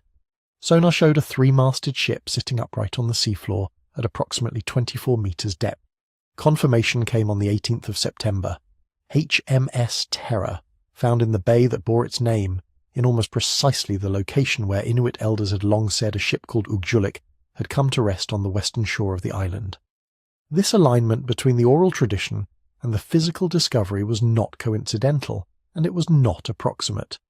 The Inuit accounts had placed ships in these waters for generations. John Ray had heard versions of these stories in 1854. Charles Francis Hall had collected more in the 1860s. Frederick Schwatka had gathered additional testimony in the late 1870s. Each time, the descriptions pointed south and southwest, toward the waters below King William Island, in areas that earlier search parties oriented toward the high Arctic had never thought to look. The Victorian expeditions had brought with them their own assumptions about where ships would logically be found, and those assumptions had pointed in the wrong direction for decades. It was the direction the Inuit had consistently indicated. Patiently and without ambiguity, that turned out to be right. The 2014 and 2016 discoveries did not merely find the ships. They vindicated an entire tradition of knowledge that had been undervalued for most of the intervening century and a half. The two wrecks are not identical as archaeological sites, and the differences between them matter enormously for what they can tell us. Erebus rests in slightly deeper water, its hull intact but subjected to some disturbance over the decades. A portion of the upper structure shows damage consistent with ice action, and the site shows evidence that someone, at some point after the ship sank, may have entered it. Whether that was members of the surviving crew returning to the vessel before their final march, or Inuit visitors in the years immediately following the disaster, remains an open and fascinating question. But the preservation of the lower sections is remarkable, with officer quarters accessible to imaging and artefacts still in place across the interior. Terror, by contrast, lay in calmer, shallower water, in conditions that appear to have preserved it with extraordinary completeness. When the remotely operated vehicle explored its interior, it found hatches and windows that had remained sealed across more than a century and a half. Original glass was still in place in some of the panes. The ship looked, in certain respects, less like a wreck than like a vessel simply waiting, buttoned up, undisturbed, as though someone had prepared it carefully for a long absence and fully intended to return. The preservation of Terror's interior has made it one of the most significant underwater archaeological sites in the world. A time capsule from the mid-19th century, resting on a dark seafloor in the Canadian Arctic. What the discoveries accomplished, beyond the immediate shock of finding vessels that had been lost for so long, was a fundamental transformation in the nature of the investigation itself. For 160 years, the Franklin expedition had been studied as a disappearance, a case built from absence, from second-hand accounts, from the fragmentary evidence left by men who had already abandoned the ships and were dying on the ice. The wreck discoveries converted it into something different. They made it a direct physical investigation. The ships were no longer the gap at the centre of the story. They were witnesses, lying on the seafloor in the cold, clear water of the Canadian Arctic, with their interiors intact and their artefacts undisturbed, ready for the first time to be read. Reading them was the work that came next. Parks Canada's underwater archaeology team began systematic dives on the wrecks, with the kind of methodical patience that the sites demanded and deserved. In the 2023 season alone, divers completed 68 dives over 12 days on HMS Erebus, working in cold water at depth, navigating through interiors that had not admitted human presence for more than a century and a half. What they brought back to the surface was not treasure in any conventional sense. No gold, no dramatic singular object that could stand alone as the expedition's symbol. What they brought back was something richer than that. An accumulation of small things, ordinary things, the material residue of daily life aboard a ship crewed by living men with ranks and routines and habits and leisure hours and medical needs and personal histories. In the 2024 season, 50 more dives over 13 days added further objects to that emerging portrait. A soldering iron, gloves and socks, razors, a leather raincoat, stemmed glasses, a pitcher, a soap dish, an artificial horizon, a pharmacy bottle, and a nearly complete sextant. Each object arrived at the surface carrying its own compressed history. The sextant is perhaps the most immediately evocative of the navigational finds. An instrument of precision, brass and glass and careful calibration, it would have belonged to an officer. Navigation in the Royal Navy was not a duty entrusted to ordinary seamen. To carry a sextant was to occupy a particular position aboard ship, to bear responsibility for knowing where the vessel stood in relation to the rest of the world. That this one rested on the seafloor of the Canadian Arctic for 170 years before anyone looked at it again carries a particular weight. The artificial horizon recovered alongside it, a device that allows navigators to take accurate sightings when the actual horizon is obscured, reinforces the picture of men who are still, even as the ice closed in around them, attempting to fix their position with precision. They were navigating until they were not navigating anymore. Then there is the fishing reel. Brass and hardwood, the kind of gear that would not have been carried aboard a naval vessel as equipment in any official sense. It was not on the store's manifest, not part of the ship's working inventory. It was someone's personal possession, brought along for the hours when the ice locked the ships in place and there was nothing to do but wait. Fishing through the ice for sport or for supplemental food, or simply for the sanity-preserving normalcy of a familiar pastime. Whatever its precise purpose, the reel speaks to the interior life of men who had to find ways to endure months of darkness and enforce stillness. The fact that it was almost certainly officer-owned, ordinary seamen rarely possess such items, places it within the social hierarchy of the expedition without reducing it to a statement about rank. It is also, more simply, evidence that someone had once sat on the ice beside HMS Erebus with a fishing rod in the extraordinary cold of the Arctic winter and waited. A pistol recovered from what appears to have been a seaman's chest tells a different and more complex story. Wooden-stocked, steel-mechanismed, it was the kind of weapon associated in Royal Navy practice with the officers and the ship's Royal Marines detachment, not with an ordinary seaman's personal effects. Its presence in a chest outside the armoury is unusual enough to prompt genuine historical speculation. Could it have been held by the Royal Marine sergeant assigned to the ship? Could it have passed between hands during the long period of entrapment, when the normal social architecture of a naval vessel may have begun to blur under the pressure of desperation and diminishing survival prospects?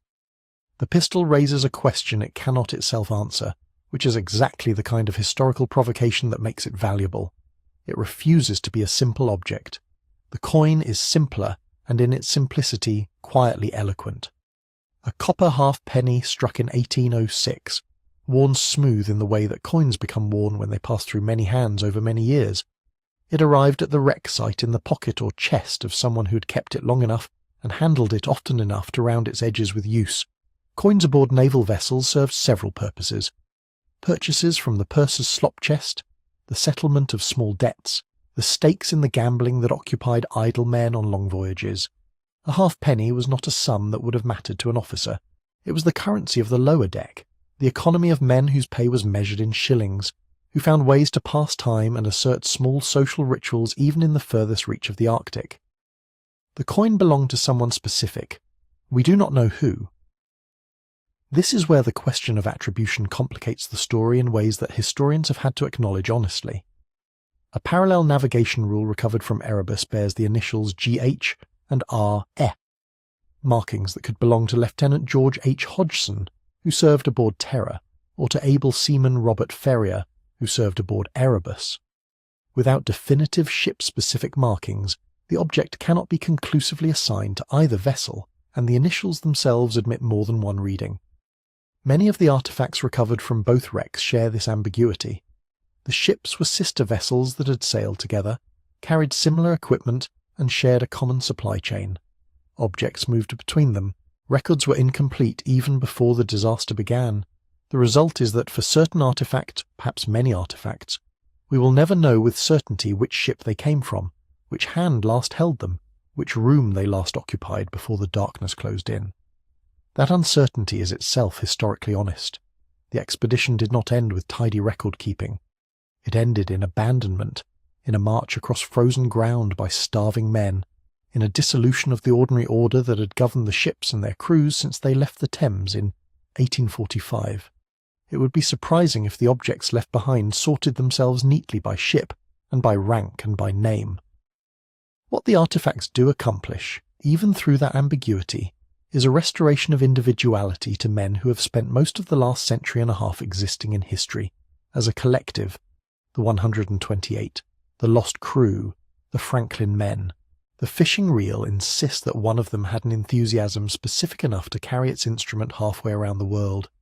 The coin insists that one of them valued it enough, or simply forgot it in a pocket through months of darkness.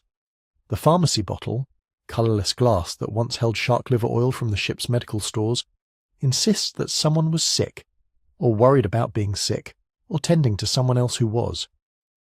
The soldering iron insists that someone kept repairing things long after the situation had become desperate, because that is what naval artificers did, and because the alternative was to stop trying. Each object is an anchor dropped into the cold dark, trailing a line back to a specific person, a name on a muster roll, a face in no surviving photograph, a life that ended somewhere on the ice of King William Island or in one of the waters that surround it. The dives continue. The seafloor still holds more, and with each season, with each careful ascent from the wrecks to the surface, the roster of the lost becomes, fragment by fragment, a little more populated with people rather than just names. The objects themselves are only part of what the wrecks have yielded. The other part is something less tangible but equally important, knowledge about the wrecks themselves, their structure, their condition, their slow transformation under the weight of cold water and passing decades. Recovering that knowledge has required a different order of tool entirely, and understanding how those tools work helps explain why the Franklin sites have become some of the most thoroughly documented shipwrecks in the history of underwater archaeology. Before a single diver enters the water, the ships are read from a distance. Side-scan sonar, towed through the water above the wreck sites, sends out fan-shaped pulses of sound that bounce back from whatever they strike. Hull planking, deck timbers, scattered debris, the soft sediment of the seafloor. The returning echoes are assembled into sonar mosaics, detailed acoustic portraits of the wrecks and the debris fields that surround them. These maps do not merely locate the ships, they define the full extent of the archaeological zone, tracing the scatter pattern of objects that fell away from the hulls over more than a century and a half.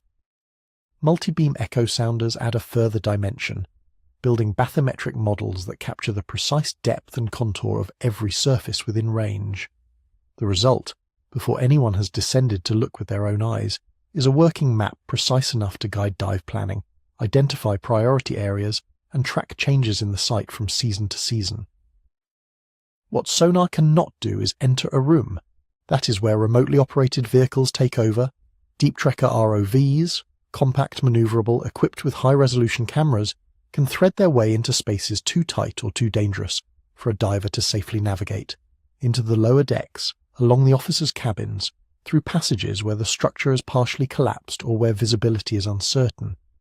They record thousands of still images and continuous video footage that can be reviewed and reviewed again, frame by frame, back in the light of a surface vessel or a Parks Canada laboratory. In a very real sense, the ROV allows researchers to walk through spaces that no living human has entered since 1848, to observe the arrangement of objects, the condition of joinery, the way sediment has settled across a shelf or a desk, all without touching anything, without disturbing the context that makes those objects meaningful.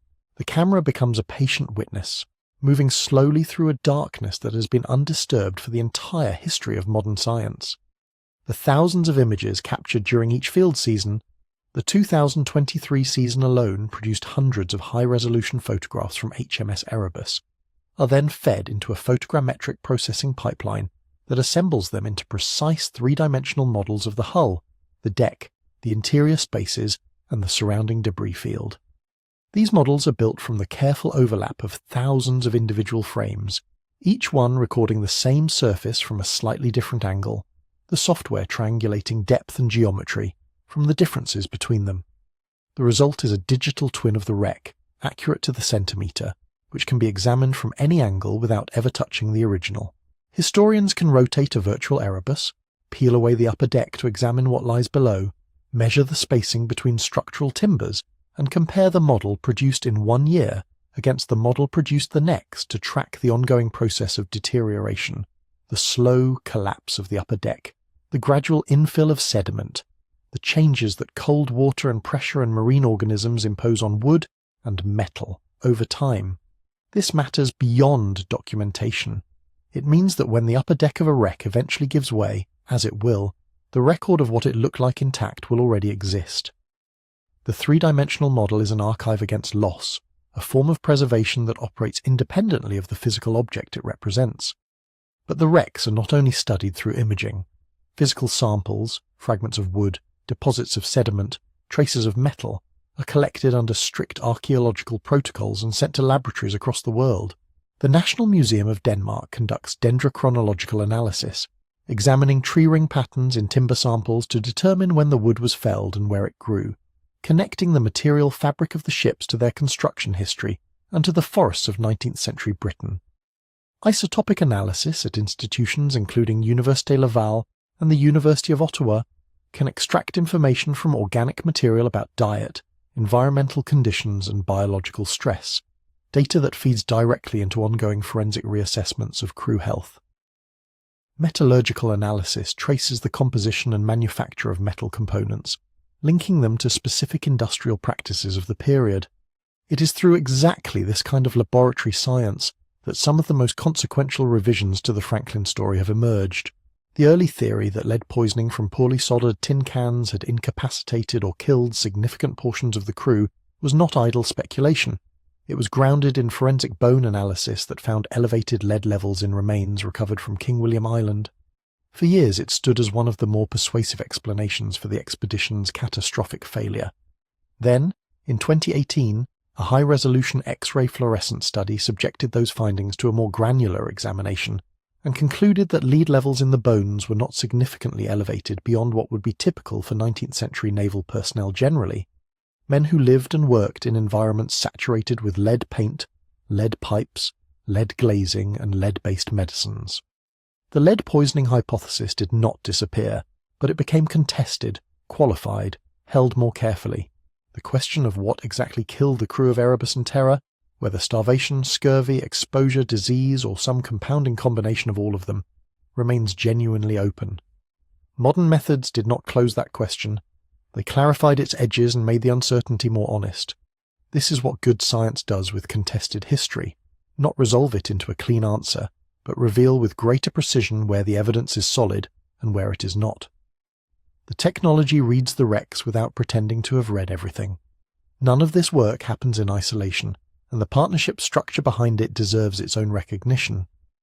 Parks Canada's underwater archaeology team does not operate in the Arctic as an outside authority arriving to excavate someone else's history. The ongoing research is conducted in formal collaboration with the Natalik Heritage Society, with Inuit guardians who participate directly in field seasons, and with the Inuit Heritage Trust, which co-owns the artefacts recovered from the wrecks alongside Parks Canada. Findings are shared in community events at the Natalik Heritage Centre, not as briefings delivered to an audience, but as part of a sustained conversation between the researchers who hold the technology and the communities whose oral traditions pointed the way to the wrecks in the first place. The US National Park Service and an array of academic partners contribute expertise across disciplines, making the Franklin sites a genuinely international research enterprise. That partnership is not incidental to the science, it shapes the science. Inuit knowledge about site conditions, ice behaviour, and the location of surface remains has guided fieldwork in ways that no sonar image could have managed alone. The two ways of knowing, one encoded in living memory and the other in digital models and laboratory reports, have proven more powerful in combination than either could have been independently. What has emerged from all of it, the sonar mosaics, the ROV footage, the photogrammetric models, the laboratory analyses, the community partnerships, is something that would have been unimaginable to the searchers who combed King William Island in the 19th century. A picture of the Franklin expedition that is simultaneously more detailed and more honestly incomplete than anything that came before.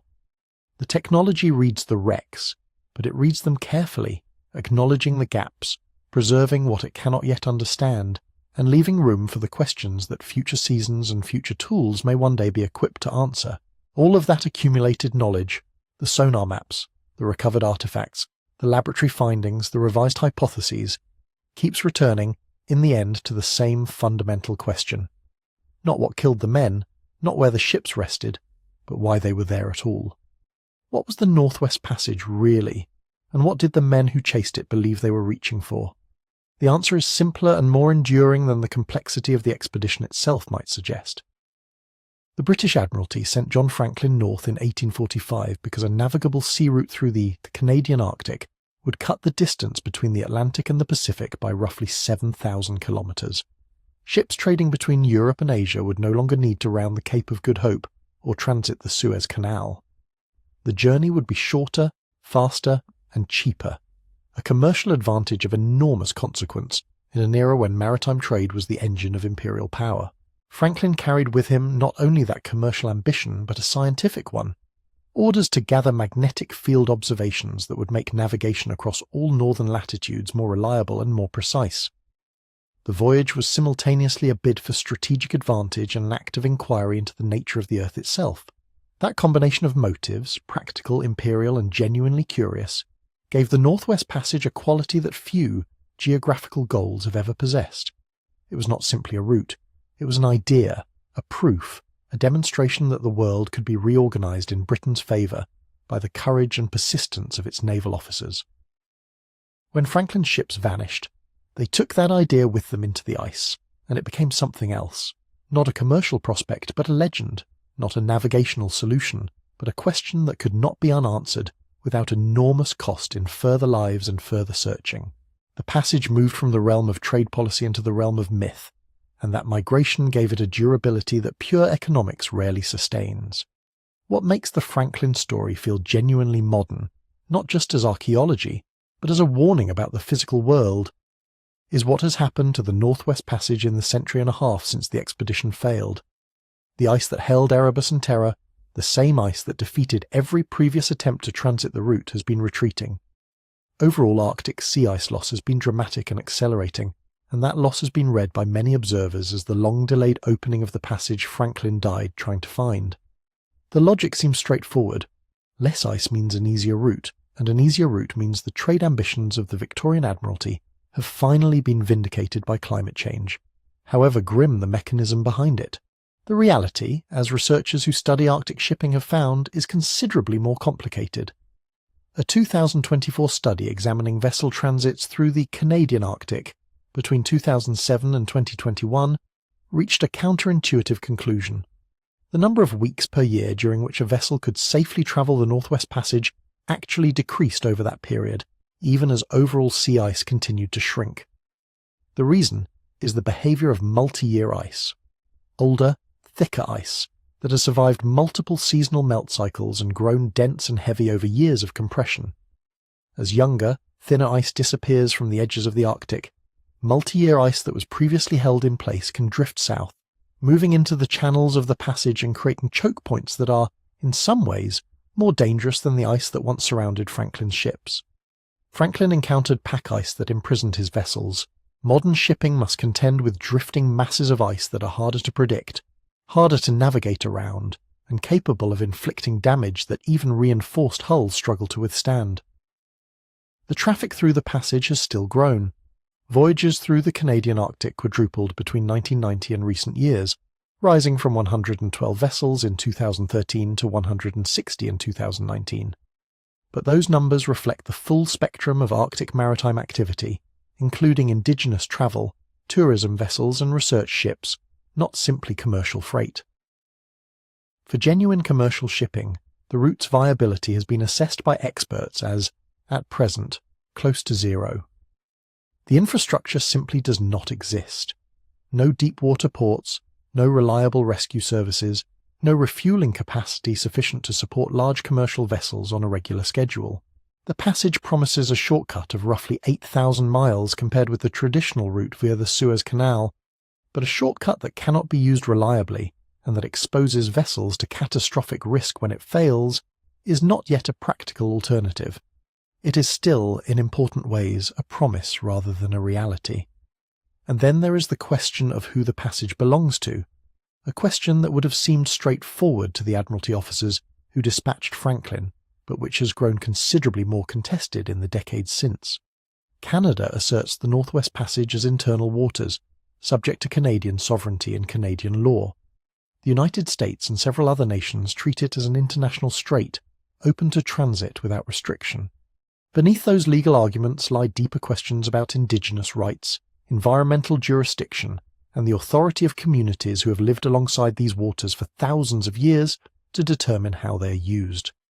The Inuit who remembered the white men starving on the ice, whose oral traditions mapped the wreck sites with an accuracy that embarrassed the sonar surveys that came later. They have their own relationship with these waters, one that predates the Northwest Passage as a concept by an incalculable span of time. Franklin, standing on the deck of Erebus in the summer of 1845, could not have imagined any of this. The satellites tracking ice movement from orbit, the legal disputes in international courts, the underwater robots photographing the boots he left behind. He would have understood the commercial ambition, the national pride, the desire to find the route that had eluded every predecessor. He might even have understood the idea that the ice, having defeated him, could eventually be defeated in turn, though not by human courage or reinforced hulls, but by a warming of the climate that would have struck him as both extraordinary and, in all likelihood, deeply unwelcome given the other consequences it carries. What connects his world to ours is not simply the wreck on the seafloor or the artifacts in the museum cases. It is the passage itself, unresolved, contested, alluring, and treacherous in ways that keep changing but never quite disappear. Every era seems to look at the Arctic and believe that this time, with this technology, under these conditions the route can finally be mastered. The Victorians believed it so fervently that they sent 129 men into ice they did not understand, with provisions that may have been quietly poisoning them in ships that were the most advanced of their generation, and still not enough. The 21st century has its own version of the same confidence, its own sense that the passage is finally almost within reach. The ice so far has not entirely agreed. It retreats in some places and drifts, thickened and dangerous into others. The season during which safe transit is possible has shortened even as the total amount of ice decreases. The passage remains what it has always been, a corridor that offers enormous reward for whoever can navigate it reliably, and enormous risk for whoever assumes the navigation is simpler than it is. Franklin understood the reward. He found, at enormous cost, the full extent of the risk. Both remain true today, written not in victory point notes but in shipping data and satellite imagery, and the slow, still unfinished work of learning what the Arctic is actually willing to give. There is a particular quality to the stories that take the longest to tell. The ones that arrive not in a single revelation, but through layers of evidence gathered over generations, each layer clarifying and complicating the one before it. The Franklin expedition is exactly that kind of story. It began as a naval mission and became a disappearance, and the disappearance became a search, and the search became a legend, and the legend outlasted nearly everyone who first tried to solve it. What we know now could not have been known by any single generation of searchers working alone. It required time and patience, and, most importantly, the willingness to listen to voices that had been speaking the truth all along. Inuit communities in the Central Arctic possessed detailed accounts of what had happened to the ships and the men aboard them. They described white men dragging heavy boats across the ice. They described a large vessel seen settling into shallow water off the western shore of King William Island. They described survivors who were gaunt and desperate, communicating in gestures across a language barrier that neither side could fully cross. For more than a century, those accounts were treated as imprecise, as legend, as the kind of oral tradition that might gesture toward truth, without being trusted to locate it. Then, in September 2014, HMS Erebus was found almost precisely where the Inuit had always said it was. HMS Terror followed in 2016, in a sheltered bay that Inuit oral history had indicated as well. The coordinates matched, and the question of whether indigenous knowledge could be considered reliable historical evidence was answered in the most direct way possible, by the presence of a ship's hull on the seafloor, exactly where people had been saying it lay for 160 years. That convergence between oral tradition and underwater archaeology changed the nature of what the Franklin story means. It had previously been a story about imperial ambition meeting its limits, about Victorian technology proven insufficient against Arctic ice. It remained that. But it also became something else, a lesson in who gets to be a witness. The Inuit saw what happened. They remembered it.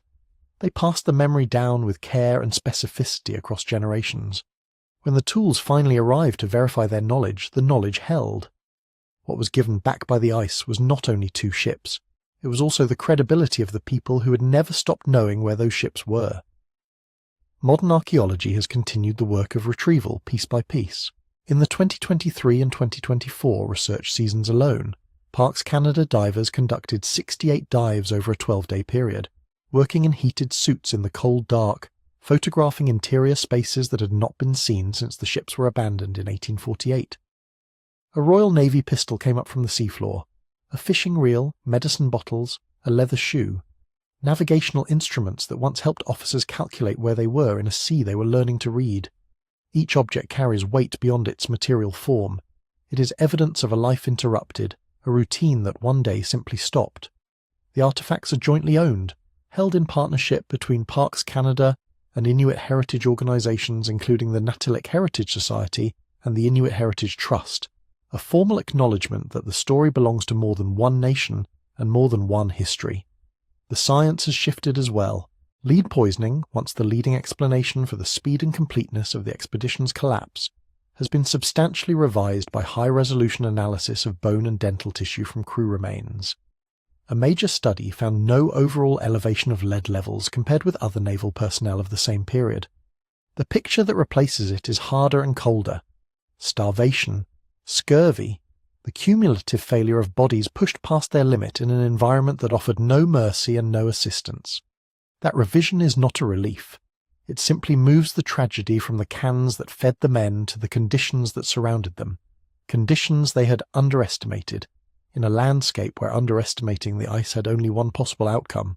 128 men sailed north on Erebus and Terror in the summer of 1845. None of them came home.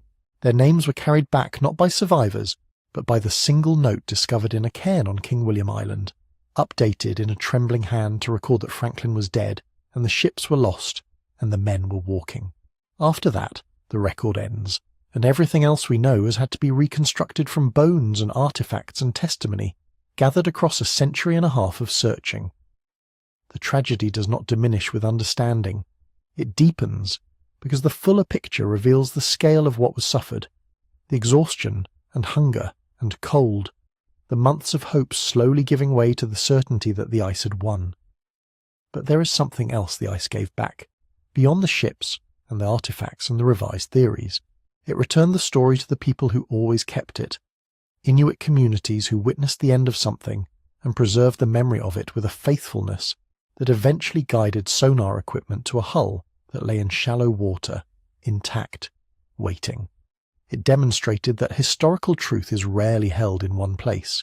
It arrives from many directions at once: the archive and the oral tradition, the laboratory and the cairn, the expedition diary and the knowledge passed down through generations of people the expedition never adequately acknowledged. Some mysteries do not resolve in a single moment. They open gradually, like ice shifting in a slow current, revealing what was underneath only when the conditions are finally right. The Franklin expedition has been yielding its secrets for 180 years, and it is not finished yet. The wrecks still hold what the water has preserved. The questions still hold what the evidence has not yet answered. And the Arctic, patient, indifferent, and vast, holds all of it together as it always has.